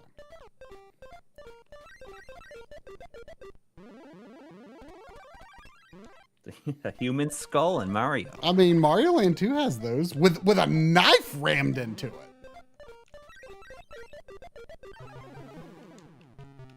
Yeah, the Game Boy entries are definitely a little edgier, I think. They didn't quite have the same, I don't know, they weren't afraid of the repercussions as much, I guess. From angry parents. I mean, but the Game Boy was considered more for kids. Yeah. But, you know, it's not on full display on a living room TV. That way, they wanted the kids to feel like they're kind of getting away with something. Baby. Ah, okay. Yeah, even if the parents tried to look at it, they'd be like, they'd have to be very intentional with looking at it. Okay, I am like screwing up big time here. Okay, I can't even jump on that skull. Of course, those human skulls. I mean, don't they have? I think they might have like hockey masks and like a knife stuck in them. They might be Goombas. They might be Goombas. They might not be human skulls, but they're still pretty creepy. Yeah. Okay, what? I cannot believe that Sony would think that this is like that it's the latter half of the life of it. I don't know. You know, I mean, I could see it being the start of the latter. Didn't Microsoft saying like, oh, by the way, we have the most powerful system ever coming? Well, you know what it made me think? Like, I feel like we just don't like graphics are as good as they need to be. And if you have more powerful hardware, then we're just talking games that are going to take longer to make. You know, like we're going to get to the point where developers can't even release a single game in a generation, probably. I mean,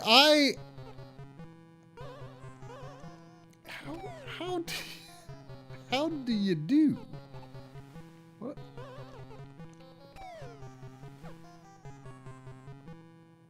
Yeah, I just don't feel like the wait's gonna be so long between games that, like, I don't know. I feel like graphics are as good as they need to be. Like, we're good. I don't know if we need more power right now. Why not just spend all this time like optimizing what we do have? Maybe I see. I mean, I was wondering, like, okay, Microsoft has very much like kind of been of the mindset that, we're kind of in a, eternal generation now, right? Like they aren't really so concerned with the boundaries between generations. And like it did make me think, like, well, what if this thing that we're, the widely believed rumors of a PS5 Pro coming out this year, what if they just called it the PS6? Like what if Sony is like, you know what? Maybe Microsoft has the right of it. We're just going to make iteratively more powerful hardware, just like phones. Phones are called the Google Pixel 6, 7, 8, or what is iPhone on? 13, 14? 14? Is iPhone 14? What's the iPhone on? 15. 15. But there's like so many different versions of it. Right, but like what I'm saying is like maybe what if? I mean, I'm not saying this is what I think is going to happen necessarily, but I'm just saying what if? You know, Microsoft is probably going to be making iterative hardware, and at some point the Series S is going to be bumped off, right? Yeah. But the Series X could continue with the Series Y or whatever. And what if Sony's like, okay, we're not going to do a PS5 Pro. We're just going to do a PS6 that is, I mean, essentially a PS5, but we're just going to start releasing them every 4 years, and we're going to just add new numbers. But it doesn't mean like we're moving on to a new generation. Like,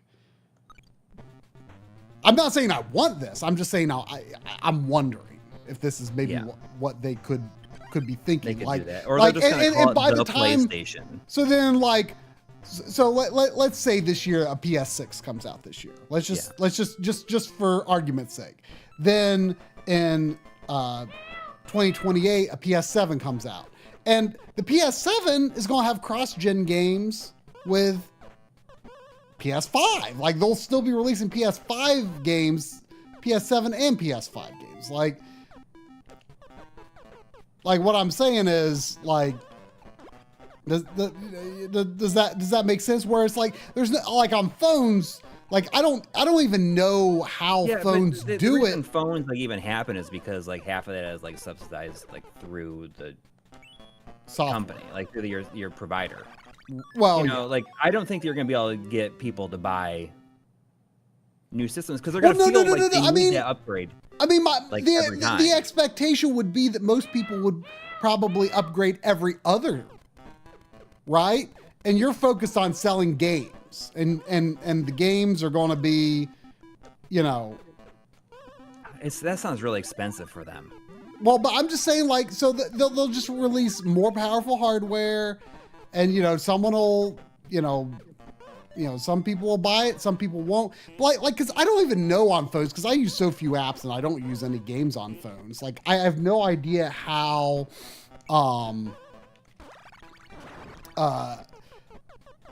they like tell you like, okay, this app or this game like will not work on earlier than this generation of iPhone or Android phone or something. Like, do they even do that?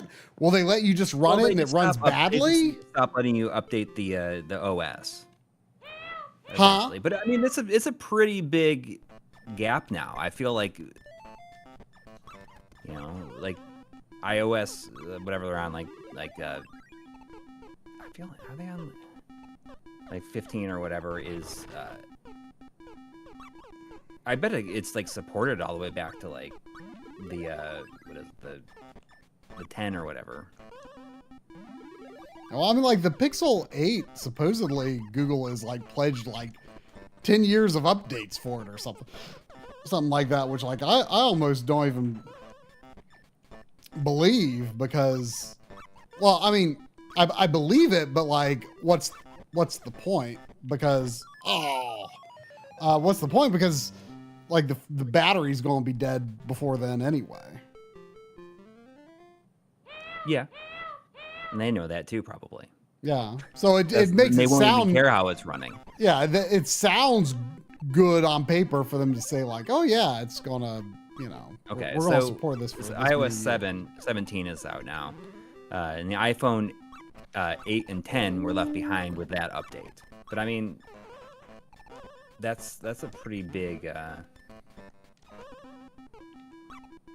amount of time, I think. I don't know. It's things are not sustainable, and I think that we could just.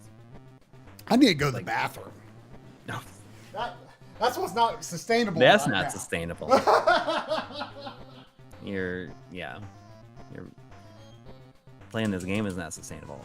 I don't know, but I think that we are gonna have to have like some sort of like a reckoning of some sort, because it's just not sustainable. And like, we could just be okay with the way things are now. Like, why even rush out something else? Because the chances of getting getting people to jump on board and getting like a new system this like so soon is very small, especially when the games seem to be running just fine because they're mainly designed for like the previous generation. I know, but it's money, but I don't think that people are going to jump on as quickly, and I think that's going to end up like biting these companies in the ass. There's always new adopters, but I don't know if like it's going to get to be less and less if it's sooner and sooner. It used to be fine back in the day when you would have like 5 to 7 years between generations, if that, because it always felt like that jump in quality was made it worth it. It was big enough for it to feel like it's like, oh, this is a big deal.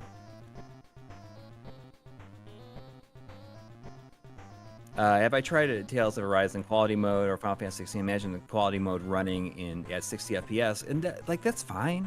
But it was fine running in performance mode. I did not feel as though it looked like unplayable garbage when it was in performance mode. But I did play Final Fantasy 16 in quality mode because I didn't feel like that's the game that really even needed 60 FPS anyways.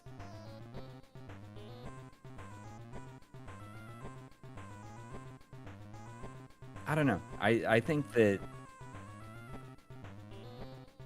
it's gonna be like I don't think they need to be pushing this stuff out so quickly. Feeling the need to get this new stuff out. I don't know. Does anybody just like feel exhausted by it all? Like, I don't know if it's just like I'm having a point in time where I've been like thinking and following games too closely for a little bit too long that I am just getting annoyed by a lot more than I should be. You know, I don't know. Like there's times where like I stopped playing games for a while. And I just like took a break for several years, and then by the time I came back, I was reinvigorated. Like, I don't want to stop playing games.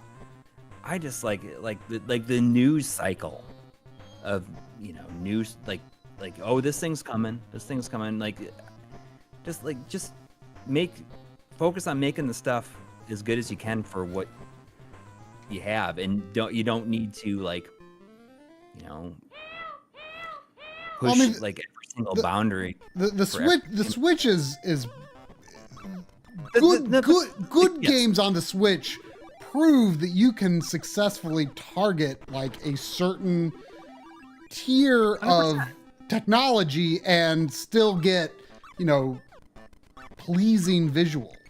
Yes, and 60 exactly. frames per second.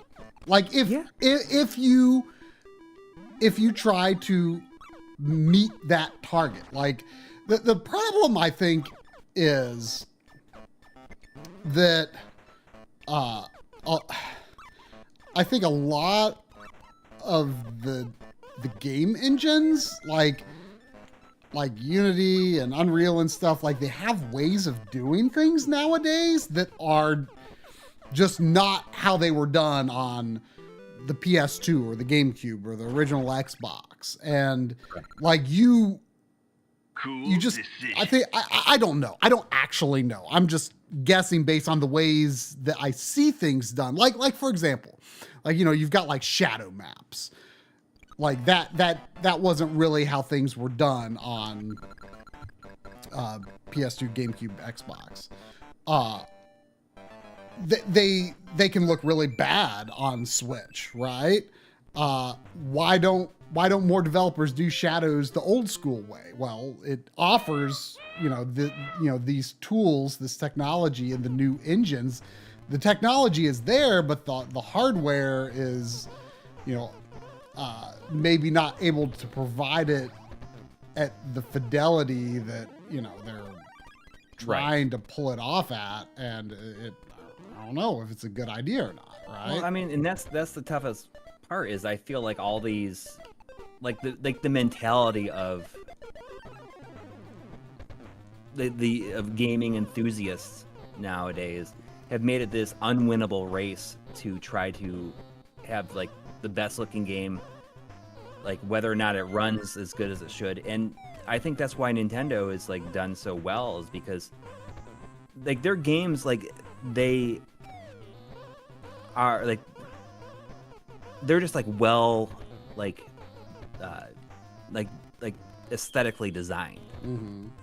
Yeah, exactly. You know, Exactly. They're just very cohesive looking, and you don't feel like they look good, even though they're like less impressive than right. Like other, they are so good at, you know, meeting a certain visual target. And outside of Nintendo, it's an increasingly lost art, I think. Yeah. You know, I saw. Did you see that? According to some source, like Nintendo is the richest company in Japan. Yeah. Like in the bank or something like that. Yeah, like the most like on-hand cash minus debt, which they don't have. Mm-hmm. And I mean, and I saw a comment under that saying, you know, something to the effect of, instead of looking at what Nintendo's doing, you know, Sony and Microsoft are like, all right, how do we get more live service games? You know? Yeah. It's true. It is silly, isn't it? And it's just like it's an unwinnable race that, you know, I just don't think that it's like, it's a very small subset of people that care. Well, you know right, what I mean? like the they graphic are catering to like these people that, you know, they have to have like the highest, like top of the line GPU, all this stuff. Yeah. Well, I mean, like that's, but you know, then it's like, I wonder if any of these games are even breaking even or achieving what they, you know, like their sales goal. Yeah. I mean, the winner of each generation has rarely been the console that can be definitively considered the most powerful. Right. And I say that because, like, you know, there's cases like, you know, Nintendo, like Super Nintendo versus Genesis.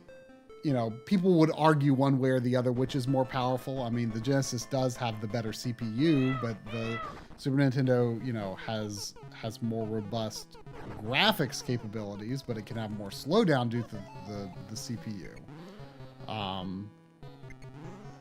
I do want to really quick say, like, Alexander Lewis is saying something about Spider-Man 2, and I think that Spider-Man 2 is probably a good example because I think that Insomniac is a company is very good at just like doing what they can, like within their means.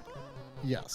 And that's why they can come out with, like, they've released more games than like any of like Sony's first party studios. Yeah, I mean people complained about the look of Spider-Man 2, you know, thinking like, oh, it's not pushing it was fine. It's not pushing boundaries. Like, and it's I can't imagine but being guess like, what? oh, Guess what? It has it has ray tracing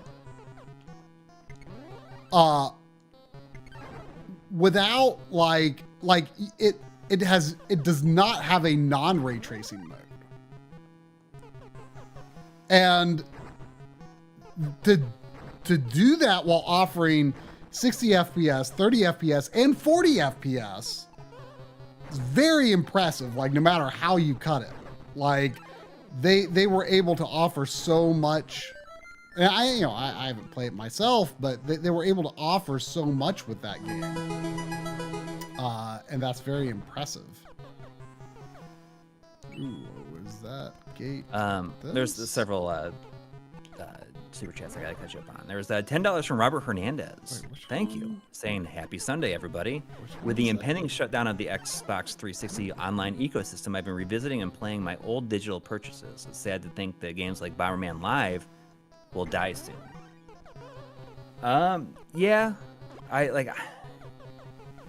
have Bomberman Live. I've never really played it. There is a time where I bought a ton of like Xbox Live arcade games where they were never more than $5. it was like a big deal when something was going to be $10 or something.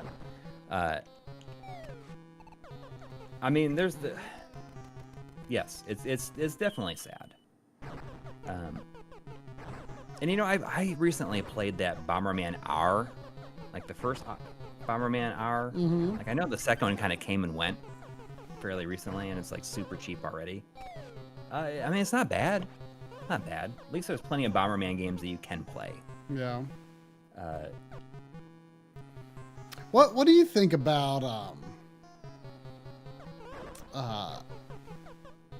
in the Microsoft presentation, they were I didn't watch the whole thing, just as that. okay. Well, I mean, I'm sure you heard it though. I think this was toward the end. I think it was Sarah Bond who said it. That you know, they are working on, you know, another console that will be the biggest graphical jump we have ever seen. And it's like, no, you aren't. Like, you aren't. Okay, so yeah, I mean, that's what I said, where they said, oh, by the way, we're working on a new system, and it's like, she said that it's going to be the biggest graphical jump. No, that's not happening. Did she say that it was going to be, though? She said it's going to be the biggest, I don't know if she used the word graphics or, but that was the implication. Like, it is going to be the biggest jump we have ever seen. Yeah, well, I mean, and how long are those games going to cost or take to develop? Well, yeah, also, have you seen N64 to GameCube and PS1 to PS2? Yeah. Like, that is the biggest jump, and it's never going to be that big again. Like they could be making a system that is fully capable of, like, path tracing every game. And, like, it wouldn't feel like that jump. That jump was. Yeah. Because, the general consumer is not going to care. No. And even only the people that like only care about the numbers. Yeah, I mean, are going to care. I mean, you know, ray tracing is very cool, but also, like, we're so good at faking a lot of lighting and stuff. Like screen space reflections are very bad, but I don't know. See, like, this is like a lot of the shadow stuff and stuff that you like to talk about is stuff that like just doesn't. It doesn't like, it's never really bothered me. Mm-hmm. And it's just like, it's another thing where it's just here's more tech, and it like to some extent it's interesting and like neat, but it does like it's not the reason I'm like even interested. Mm-hmm. You know. I'm interested in that's one of the things I like about Yakuza is there's not like a huge jump from game to game. It's just I like the way that they slightly improve what they have like in each one. Mm-hmm. It feels like an old way of making games. I mean, I appreciate a game that, I mean, I said it in, oh crap.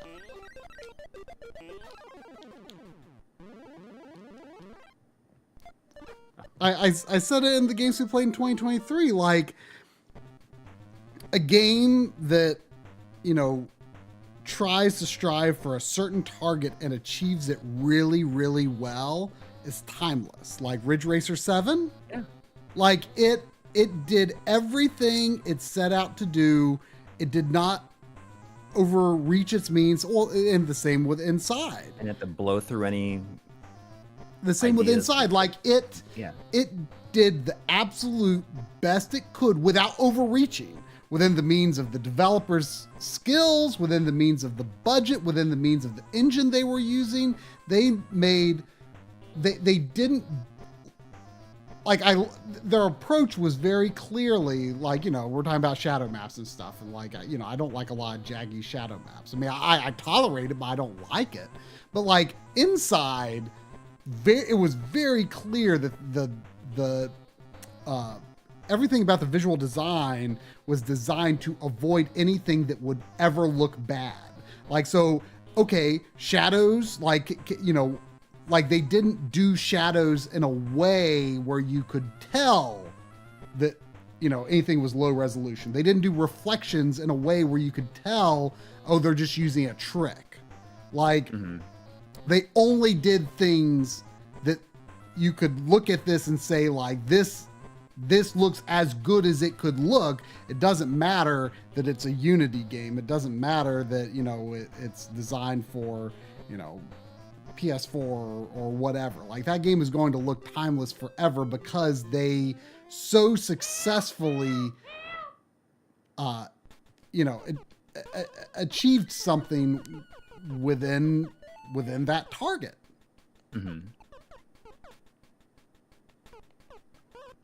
I'm just saying, I'm starting to feel very exhausted by it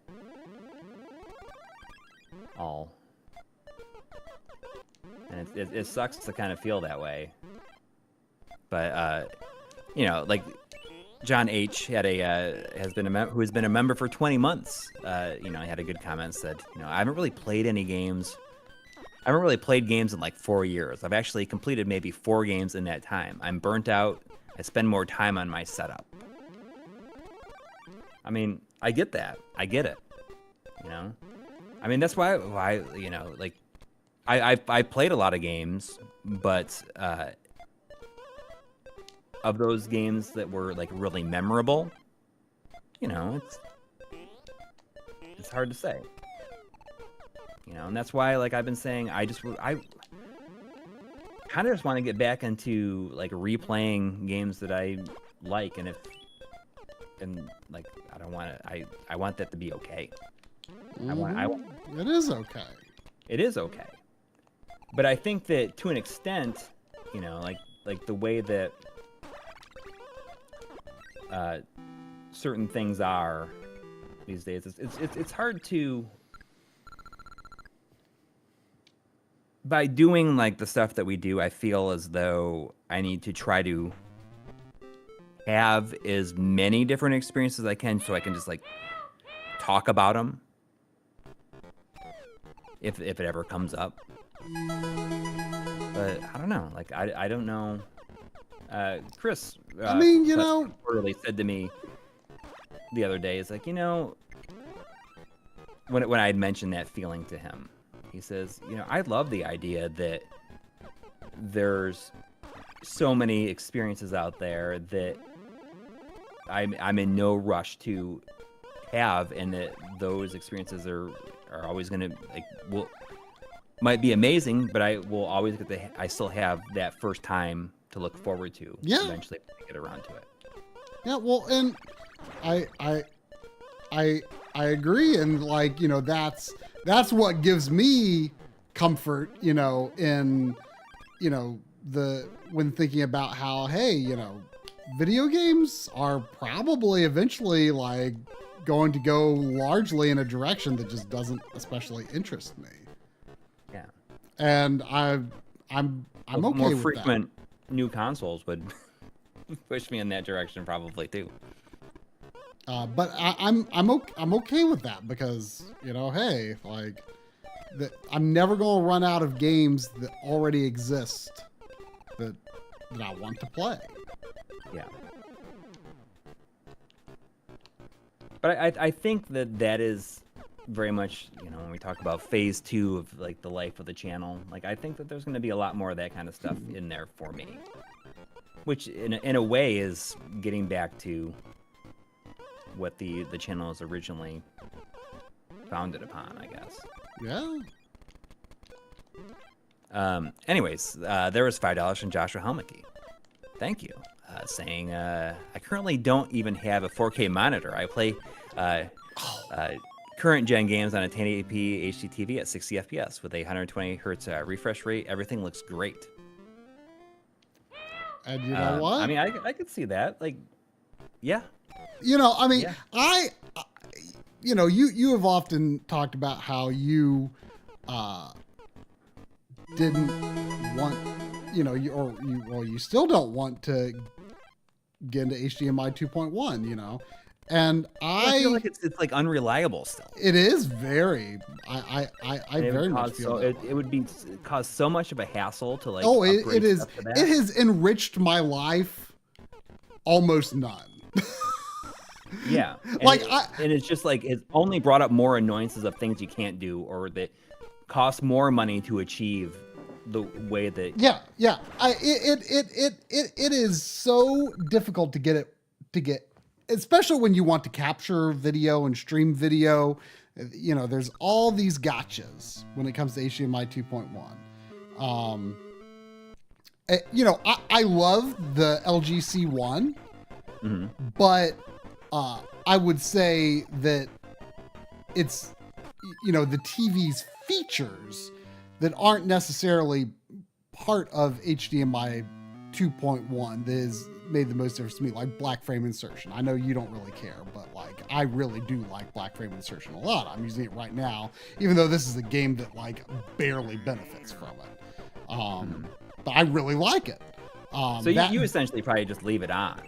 Well, no, I do it by. If I had a better shortcut than having to go into the menus, if there was a single button that would allow you to turn it on and off, I'd probably use it a lot more. I like the last thing I ever feel like doing is going in and making changes to TV settings on a per game basis. I mean, it's one. That's the only setting though. That's the only thing I'm changing. Yeah. But like when I'm using the Retrode, it almost always would be. The only, you know, I don't use it for I don't use it for 30 FPS games, of course, and I don't use it on all 60 FPS games. It's just if I feel like it. The reason it's on now is because it, you know, I have HDR turned on the Retrode 4K, and you know. Right now, when HDR is on, black frame insertion is automatically on my TV because, oh wow, airplane. See, I totally forget. Like this game goes places, man. Like I forgot about a lot of this. There's like 10 or 12 worlds in this game. I want to say this is a beefy game.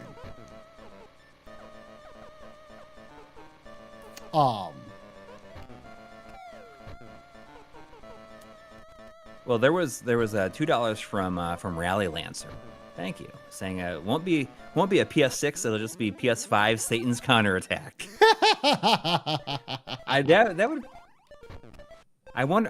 would sell a lot better. Maybe.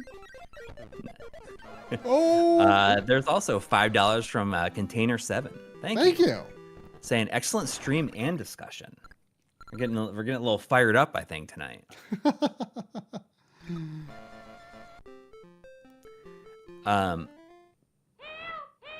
And also $2 from Robert Hernandez saying I fired up Unreal Tournament 99 and Unreal Tournament 2004 this week. Super fun. Ooh. I played the first Unreal Tournament. I didn't play any of the ones after that. I got that one for Christmas the year that it came out. That's the only time I can think of. I remember getting a PC game for Christmas.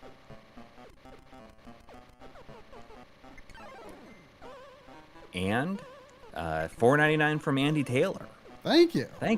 Saying more power marketing buzz from Microsoft. PS5, more power marketing buzz from Microsoft and Sony. PS5 says 8K, whereas even 4K at consistent frame rate for 60 FPS on games soon coming to PC. Why buy the console? I mean, it's just. I like the console because I like physical media. But right. That's like the only thing that's like really great about the PS5. But you, even if you had a more powerful, even with your powerful PC and you had like a 4090, would you even get games on that? Not as long as physical media is viable. That's kind of how I see it. Like, you know, like I would really like to be more into VR. But you know, unfortunately, like VR is right now like even on PS5, like, oh, wait, I get it. I get it.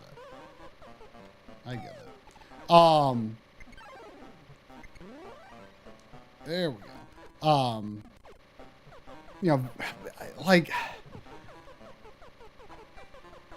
I could see potentially, like, you know, like right now it kind of seems like PC VR might be a, you know, better bet than PSVR 2. Other than the fact that I would really like, I would really like to play Resident Evil 4 in VR, which is only on PS5, I think. But I also feel like I could see myself getting into it. Platform's too fractured to, like, you know, like it's not like you're gonna be able to play Half-Life Alyx. Well, that like no, see, that's the thing. This is what John's telling me, if I'm understanding him correctly. Like, you can like play any, like if you have like a Quest 3, for example, like you can stream like any of these VR games that you've got on Steam. Like you can stream them. Like this like wireless streaming that's apparently nearly as like looks nearly as good as if it was a wired connection. Like you can play, like I think, like, you know, like Half-Life Alyx isn't just for the Valve Index. You can play it on Quest 3, I think. Maybe I'm misunderstanding, but I think you can. People in the chat can probably correct me if I'm misunderstanding. Mm-hmm. But like I think you can play a lot of the same games with any of these headsets. I mean, I guess that just shows you how much I know, or maybe how much like I truly care. I guess like if I had the hardware available to me, or I played something like it would take something like Astrobot, like a new Astrobot would make me excited about VR.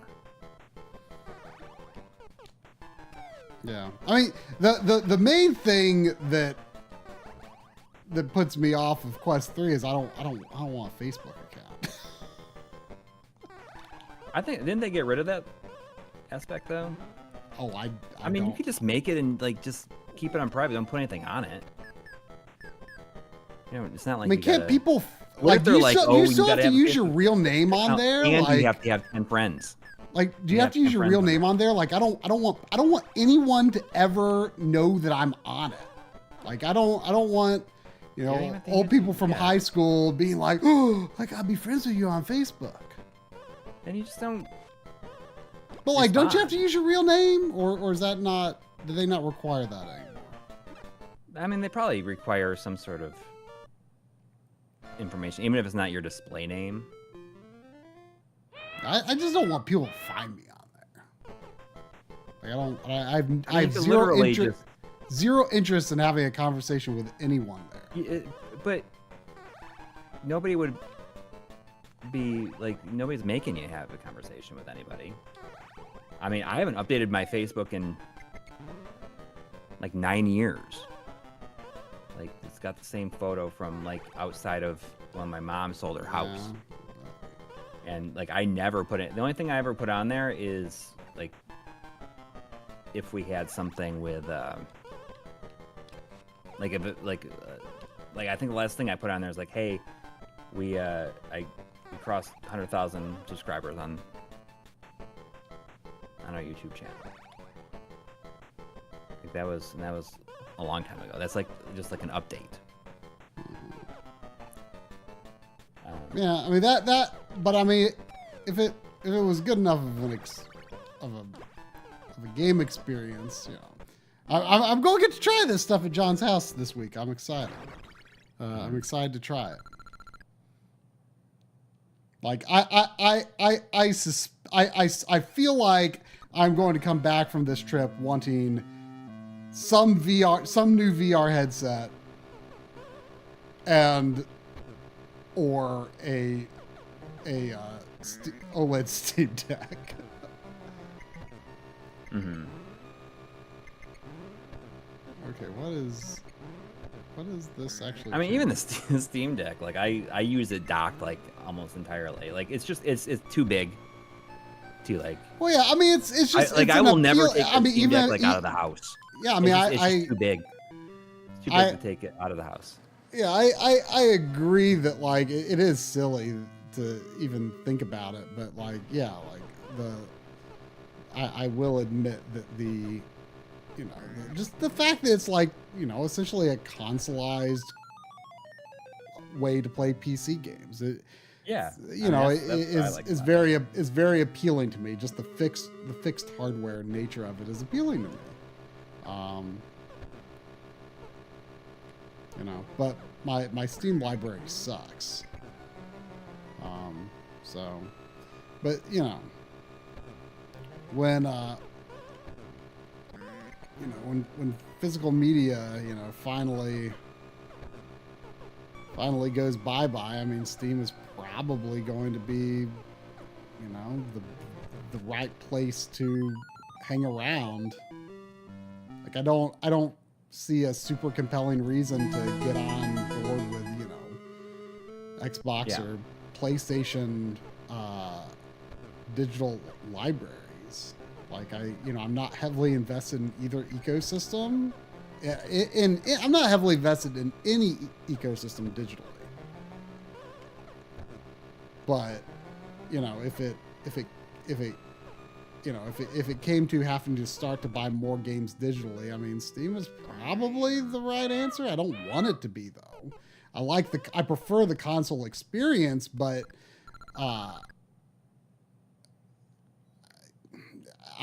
but in terms of access to your digital library, like Steam is probably the surest bet. For now, until like. I mean, everyone. I feel like it doesn't really matter. I think that it's inevitable for something. You know. I mean, everyone because like the line's always got to go up, right? Everyone seems to like then they start doing something to ensure that it goes up. Yeah, I mean, everyone seems to think that no one ever expresses worry or concern about Steam libraries potentially one day going away, and I agree. It almost it seems infeasible. I mean, they seem too big to fail, right? But I mean, who could say? Yeah, I mean, maybe they are too big to fail, but it doesn't mean that they can't make it a pain in the butt to play your games. Yeah. I mean, I saw someone in the chat mention GOG, which is, I don't have a lot of experience with GOG, so I don't really know. I got a lot of stuff. I got like all the Falcon. I know I have bought things there, but it's been a long time. I don't remember a lot about the overall experience. I mean, I know it's no DRM ever, which is. Yeah, you can back you can it up download the stuff and store it on a flash drive or something. Which that is good. But the fact of the matter is, like, I don't think, like most. Correct me if I'm wrong, but like I assume like, most new releases are not on GOG. I think a lot of them are. Like for example, I don't know if like there's a huge percentage that. Yeah. I mean, maybe not. I don't know. There's too many games. Yeah. Anyway. I mean, like something like Resident Evil, for example. Would that be on GOG? Day one or after? No, because they are like. Oh, Capcom's really bad on DRM. Yeah, it's like the Denuvo or whatever, it is that was like really bad. It depends on how serious they are. Yeah. I don't know. See, like that's one. Like, I mean, I've said it many times. Like, when physical media on consoles becomes unviable, or like, the games that are too big for the Nintendo console of the day, when those lose physical media. So in other words, it's Sony's move to make, right? Yeah. Oh man, when that happens, you know, I you know, will lose a lot of interest in, you know, getting more like, I think, experimental games for those kinds of hardware, and I'll probably just, you know, mostly stick to what I know, and, you know, probably get more interesting things on like the Nintendo systems. But like certain things like, you know, Resident Evil, Final Fantasy, you know, like the core series that I really, really like, you know, I'm not going to just stop playing them because they're only digital, but you know, it remains to be seen what platform I will ultimately get into for that purpose. I don't know. Yeah. Why is this fiddly? I mean, if I had the guts to think that I could actually achieve this, I think it would be fun to do something like, I'm only going to buy 5 games this year. Just period, and that's all I'm going to buy. Yeah, and if I go over that 5, I have to, like, I have to finish 5 games for every additional game that over that.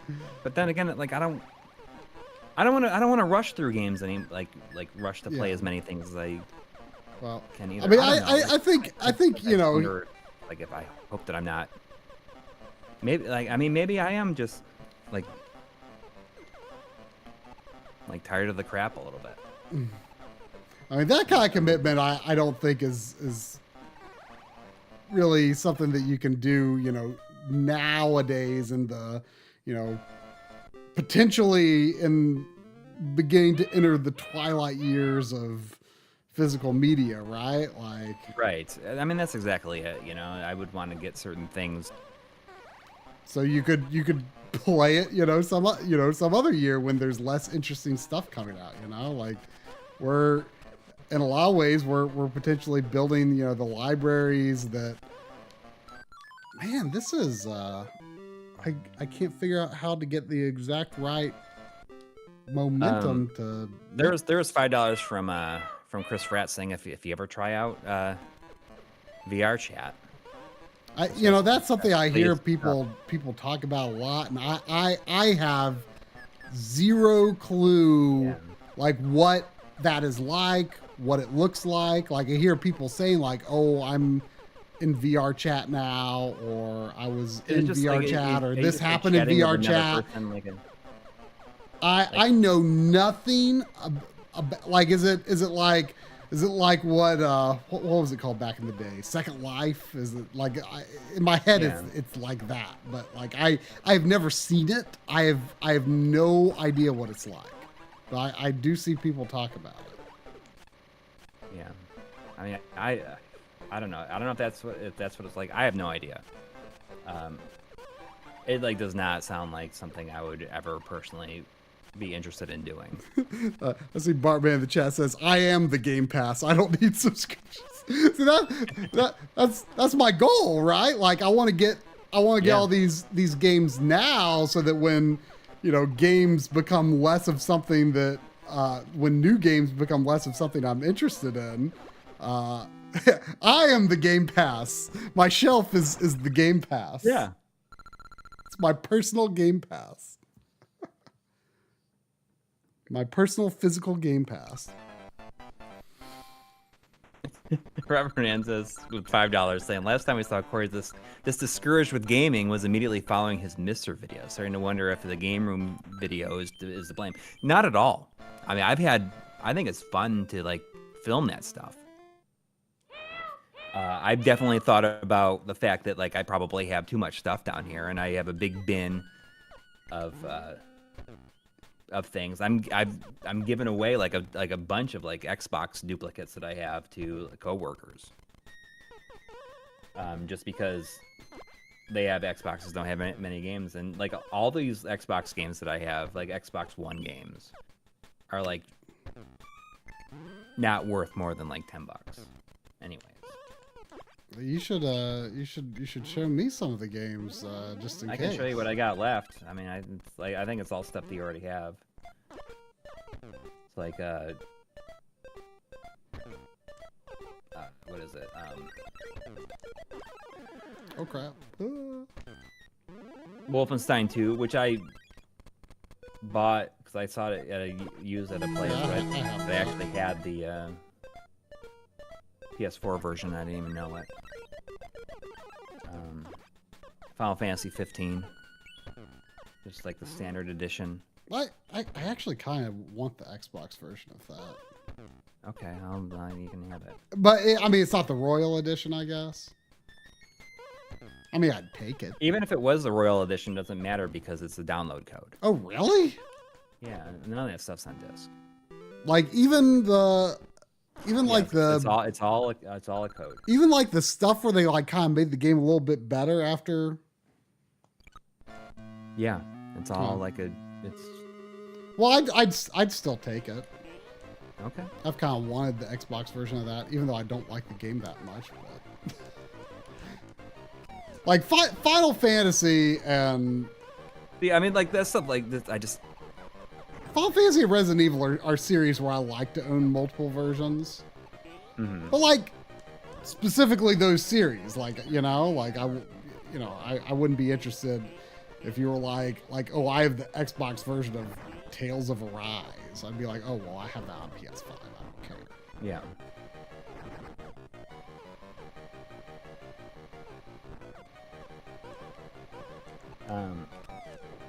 Okay, I'll put that in with your the Negicon box and. Oh yeah. Oh, so you got it. Yeah, it came this week. I haven't even had a chance to use it yet. It's definitely dirtier than it looked in the picture. Yeah. Are you sure it was like the exact one, or? I mean, I assume it was because they had the box in the same game. So. Like sometimes you gotta be careful. It's like, oh, it's not necessarily the exact one. Yeah. But I don't feel as though I am discouraged. I mean, like I'm enjoying playing games. Yeah, I mean, you've been like more so than like I have in a long time. It's just that I'm feeling discouraged by like I guess the state of the technology that I just like. I'm just finding it hard to like care about the technology, and it just like it feels like an endless race that it's impossible to win. So I just want to play games and have fun. Mm-hmm. I'm discouraged by the machine of capitalism, and that is very, very accurate. Especially. I mean, it sounds like everyone seems to think that the industry kind of has a reckoning coming. I mean, it's been a bad time for layoffs and stuff, and everyone is saying. I mean, of course, I don't know that much. Understands that. I don't know that much about the economics of it, but it does seem that it is widely believed that that like AAA in general has a reckoning coming. Yeah.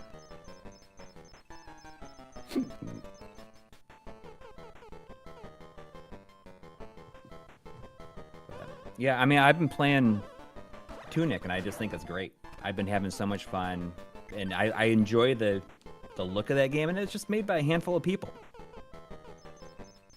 And you could tell that it was really made with a lot of passion.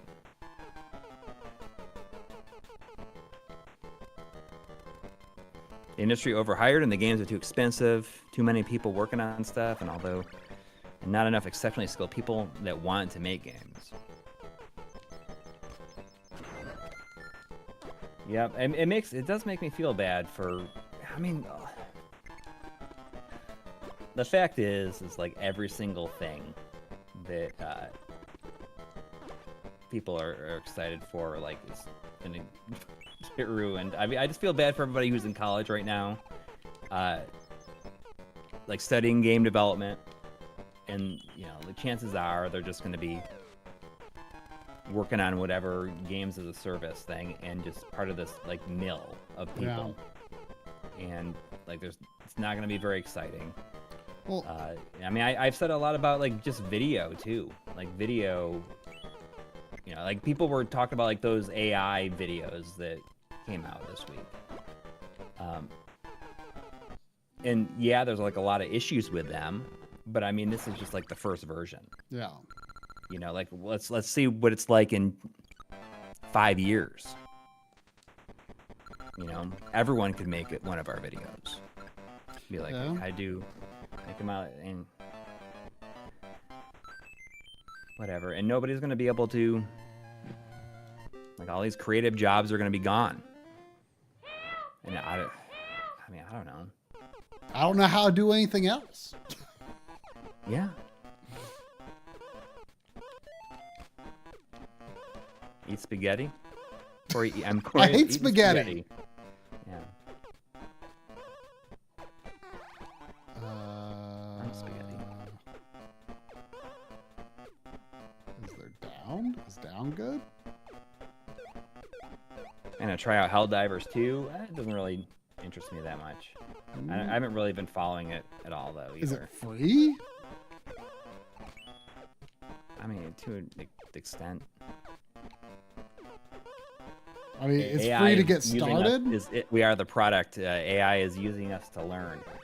And you know, like I was joking about this. I mean, I'm not joking, but like I'm like half serious. You know, like seeing the stuff with videos and it could just be like anybody in these videos. You know, we always get like so much like, you know, AI is going to become sentient. It's going to create robots and kill everybody. But I think that, like the real play is just to like use fake fake videos of like everybody and just like making us kill it ourselves, kill each other. That's going to be AI. Is like it takes a lot less effort probably than building machines and sending them back in time, right? I mean, that does sound like, seems like a lot that easier does to sound me. like a lot of effort. Yeah. AI, you know, giant AI computers are too lazy for that stuff now.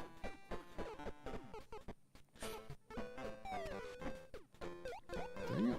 I keep screwing up and falling there. We're out of time.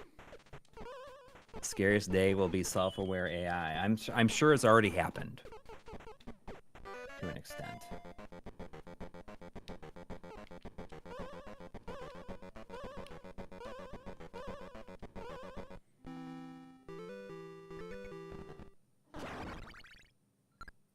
I don't know. I just think about like all these creative jobs and like how nobody's going to be able to get work in them, and then what happens? I mean, like the smartest thing right now is to find a trade that a robot can't do. Is there one? Yeah, I don't know. I don't know.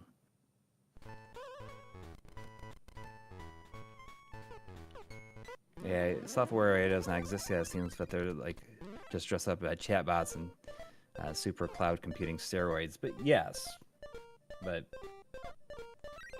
I wonder if there's stuff that we don't even know about. Scary stuff.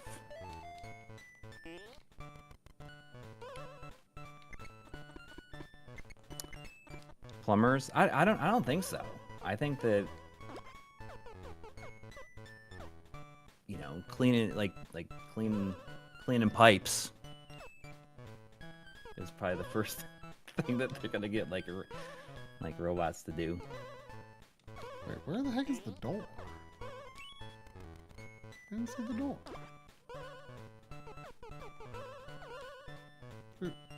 There is no door. Yeah, AI is to the creative job, though. There'll always be demands for creative jobs. The problem is you need to be really good at your job. And I mean, I've said this a lot about, like, as someone who works in video. If I was, like, just getting into it now, I can't even imagine it. Like, I feel very fortunate to have, like, gotten work in video when I did. Because there's just, like, such a ridiculous... Like, the tools are so widely available and accessible to everybody. Yeah. And I mean, like, it the people was using them are just so good at it now that it's I can't even imagine just being into it, like getting into it fresh now.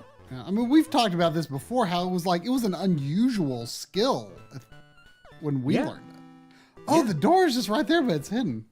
I don't remember that at all. I mean, we've talked about this before. It was like a rather unusual skill. And like now, like every like marketing intern like has to know how to do video. And the tools are there for them to make videos that are way flashier and more fun to watch than stuff that we make, and it's just like built into the apps. You know what I mean? Like it's just this, the tools are there to make them appear way more complex than they are. Yeah.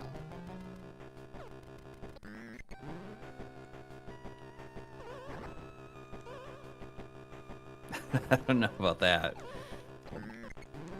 That no AI will come close to the quality of one of our videos. I don't know about that. I'm sure that it's inevitable, probably.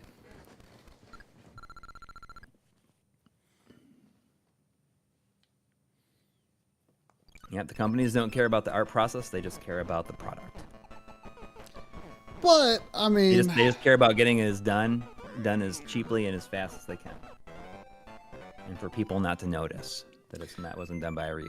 I mean, you know, you said you feel sorry for people who are like learning, you know, video game to, you know, develop games in college today. Like, I mean, when I went to college, like I didn't. Well, I mean, first of all, like, it's not like you could study video games very many places anyway. I don't even know like how to what extent that's like an accessible area of study even today. But you know, I had no, I mean, at one point, you know, of course I fantasized about getting into games, but you know, indie development didn't exist yet. Not in the way it does now anyway. And, you know, like when I started college was like right at the beginning of the GameCube PS2 generation. And like Western games on consoles were only starting to get pretty good.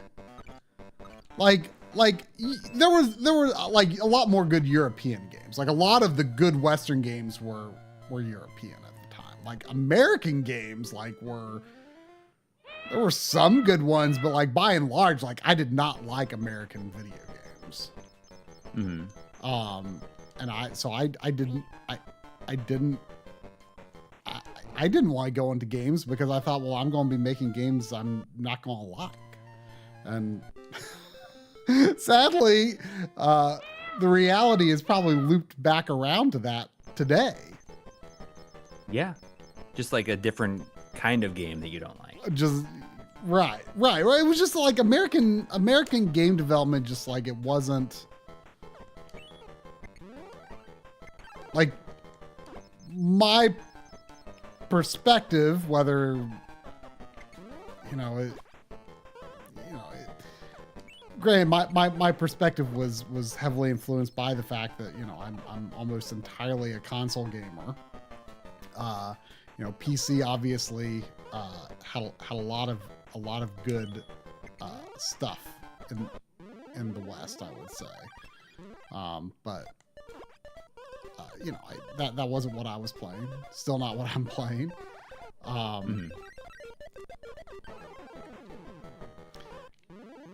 This seems tricky. Okay. I think I maybe kind of see what to do. That seems tough. But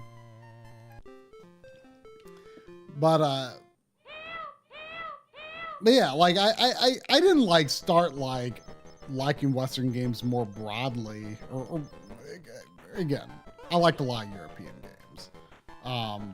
But American games specifically, I was like, well, no one makes stuff I like here.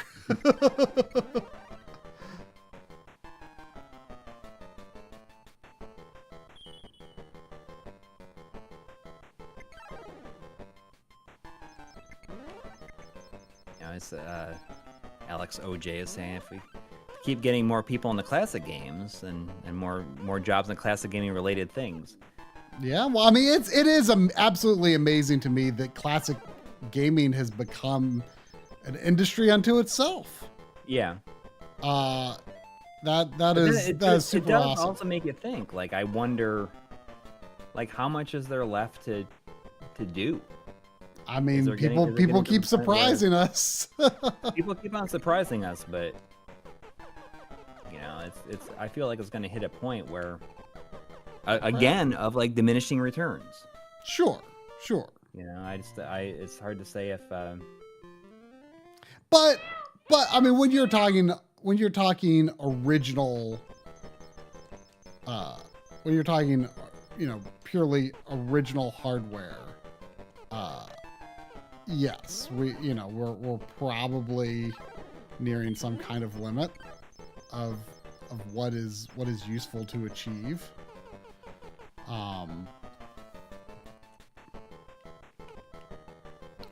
Should I? Oh no, it doesn't matter if I locked them. I'm dying at Snot Lips, and the name Snot Lips for one thing, but also the TM, like the trademark on their name, Snot Lips TM.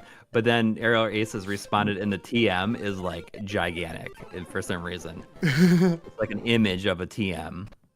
So Snot Lips TM. Agreed.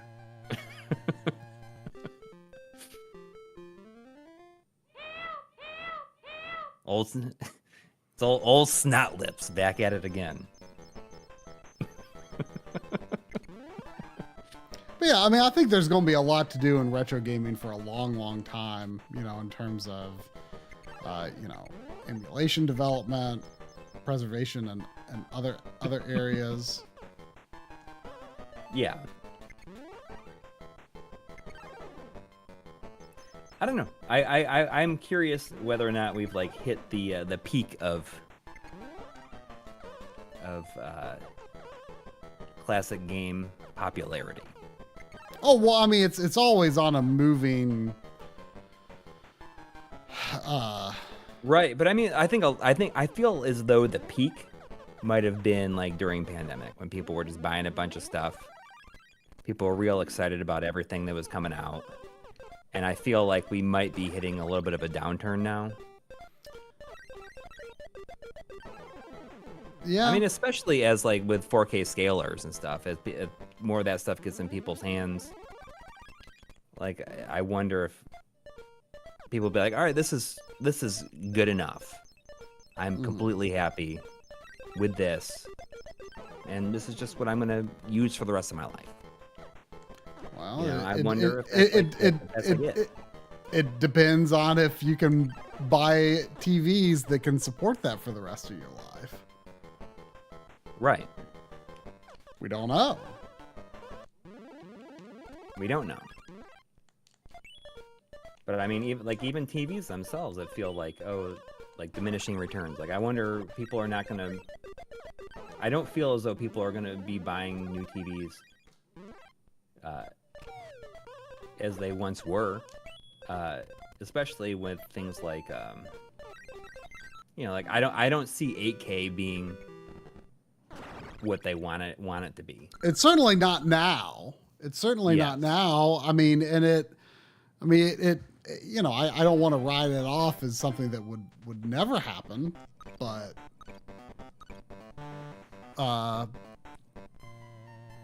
you know, it's, when I did I remember people, you know, when I was getting ready to do the 4K episode, or even maybe some comments on the 4K episode, people were like, oh, you know, 4K it's not going to catch on. Well, guess what? It did. And at the time I thought, well, there's always going to be, you know, higher resolution is always going to be adopted eventually. But with 8K, I sort of recant that, I guess, and I am skeptical if I just don't feel like people feel like it's worth it to upgrade, you know. Like, I could see Well, it's certainly not worth it to I feel upgrade like because 4K will be around for a long time. yeah, Is like the main thing, like longer than 1080p. I think so. I think so. Yes. I mean, it's crazy to think about what a short period of time 1080p was the standard in console games. Like, Yeah. I mean, think about It's how like it kind of still should be. Like all games would be running amazing if it still was. you're not wrong. Games would be running, you know, if it was like the primary resolution. Yeah. I mean, I think that would probably be like that. Probably would have been a good idea, just to stick with it. You're not wrong. You're not wrong. Yeah, well, I don't know. I understand the appeal and everything, but I feel like I think that if like even pro consoles like just focused on like not 4K, like how different things would have been.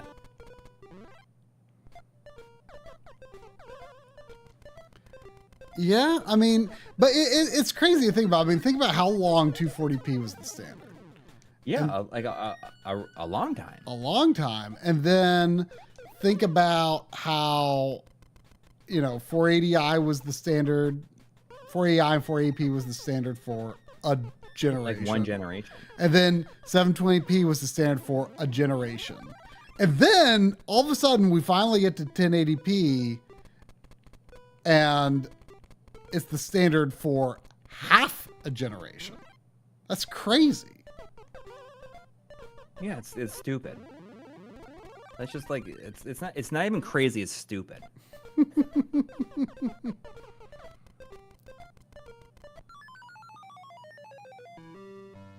Feels like a waste.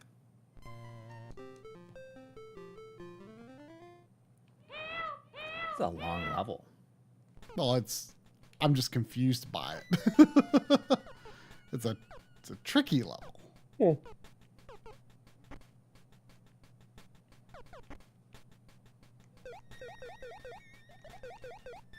But I mean, I'm okay. Like I'm hoping that I don't have to upgrade to a higher resolution television until I'm like in my mid 50s. I mean, that's like another 10 years. I could like realistically probably be okay with 4K for 15 years, 20 years. I mean, it's not even that long. That is not that long. I mean, like considering that, I'm coming up on almost 30 years since I graduated from high school. Like that, like 15 years for 20 years for a TV resolution is like not that much. I don't know. I can beat by the time 8K TVs come out, or the next whatever 12K, 16K, whatever is like the next one that really catches on. I will have finally played all the Yakuza games. I'll be ready to replay them all in higher resolution then. I don't know. I can beat roughly like 20 to 30 RPGs in that time before it's time to get a 12K TV. I mean, honestly, right? Yeah. Like beating one or two, like a year. I don't mean to be like doom and gloom tonight about stuff.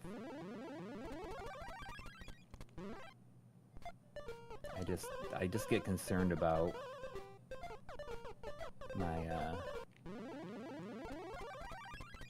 ambition and enjoyment. What you're saying is you need to dial it back sometimes. Yes, I think that, and I'm doing that.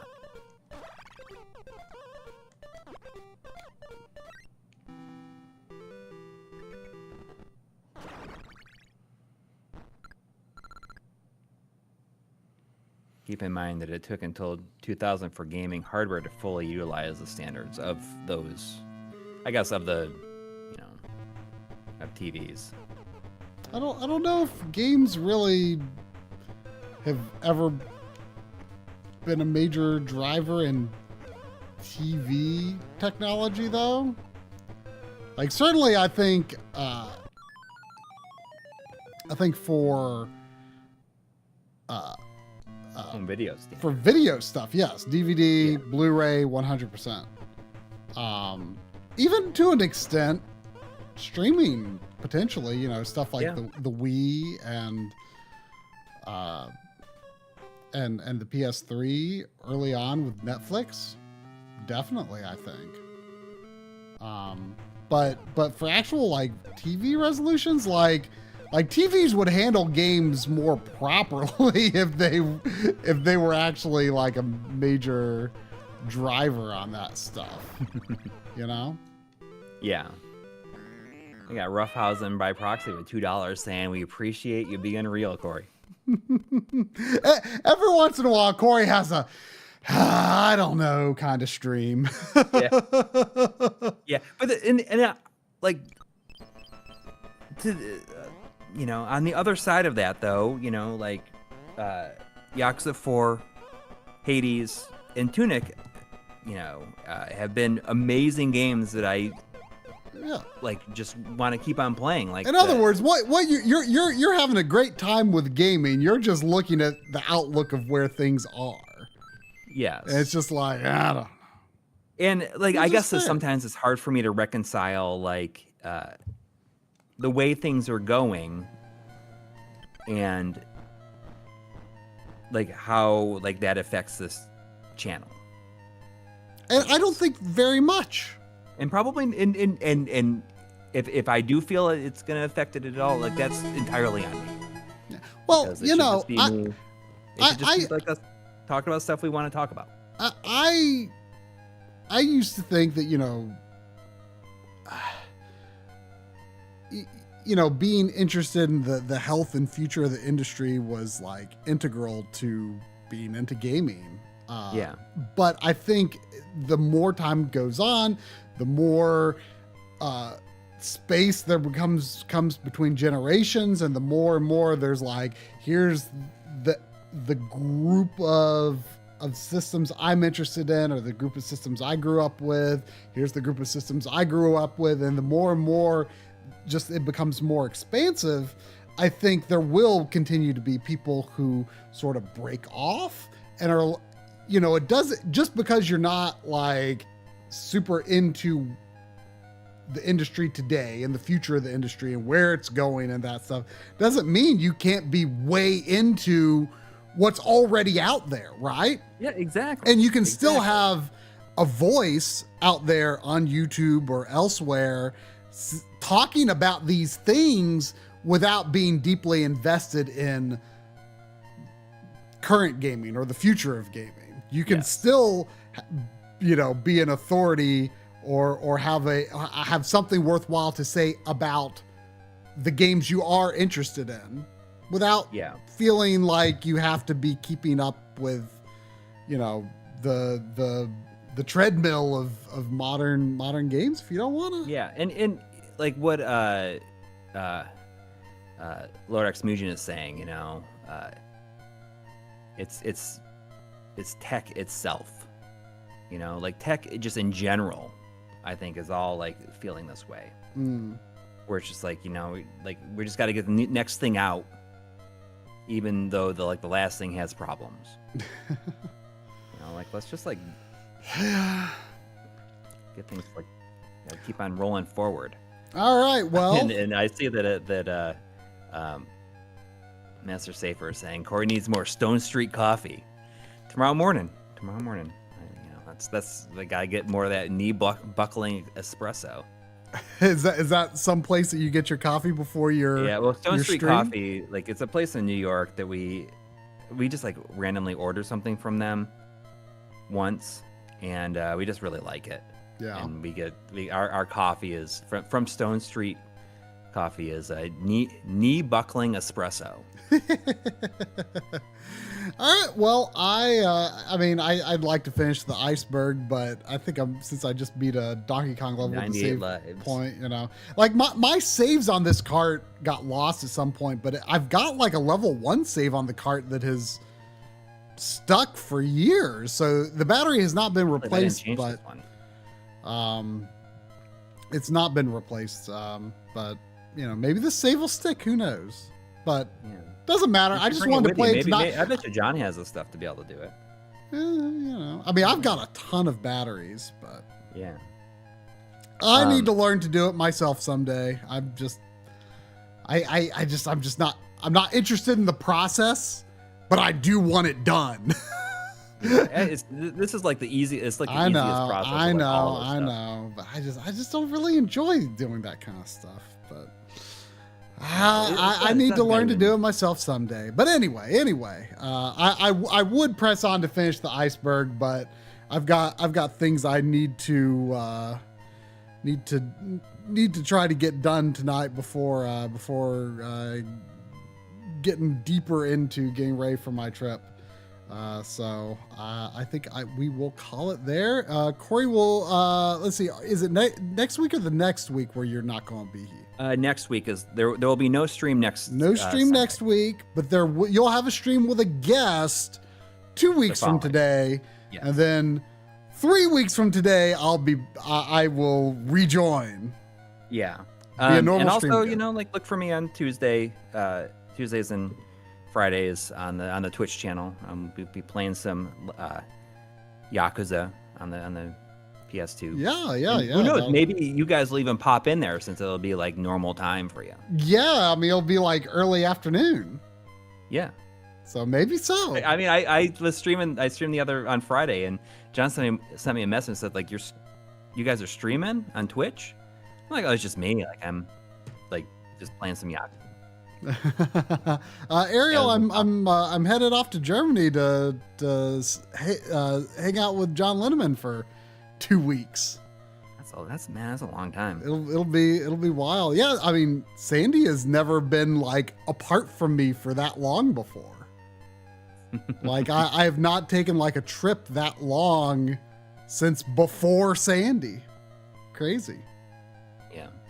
Thanks to everybody who donated tonight. It was off the charts tonight. It was crazy. And also look for the mini video. I was just talking about talking about capitalism. Like here I'm doing like this video on a device that we were sent that like really has nothing to do with games. It's just like but it is how we make YouTube about games and how we archive our gameplay footage. Yeah, it's just like a mini, like for people who didn't hear me talking about it before, it's just like a mini kind of like behind the scenes thing of like how, Troy and I live 8 hours apart, but like how we've collaborated over the years and how we do currently, like by, we used to use Dropbox and now we use a Synology NAS, and then we just got another Synology sent us a NAS, so we both have one to sync with each other. It's just like a 15-minute video talking about that. All right, we'll look forward to that. Yep. Look forward to Coury's morning Twitch streams. Look forward to the stream 2 weeks from today here on Twitch, and look forward to me being back after that. Yep. But until then, we'll see ya. Heck yeah, take care. Bye, everybody.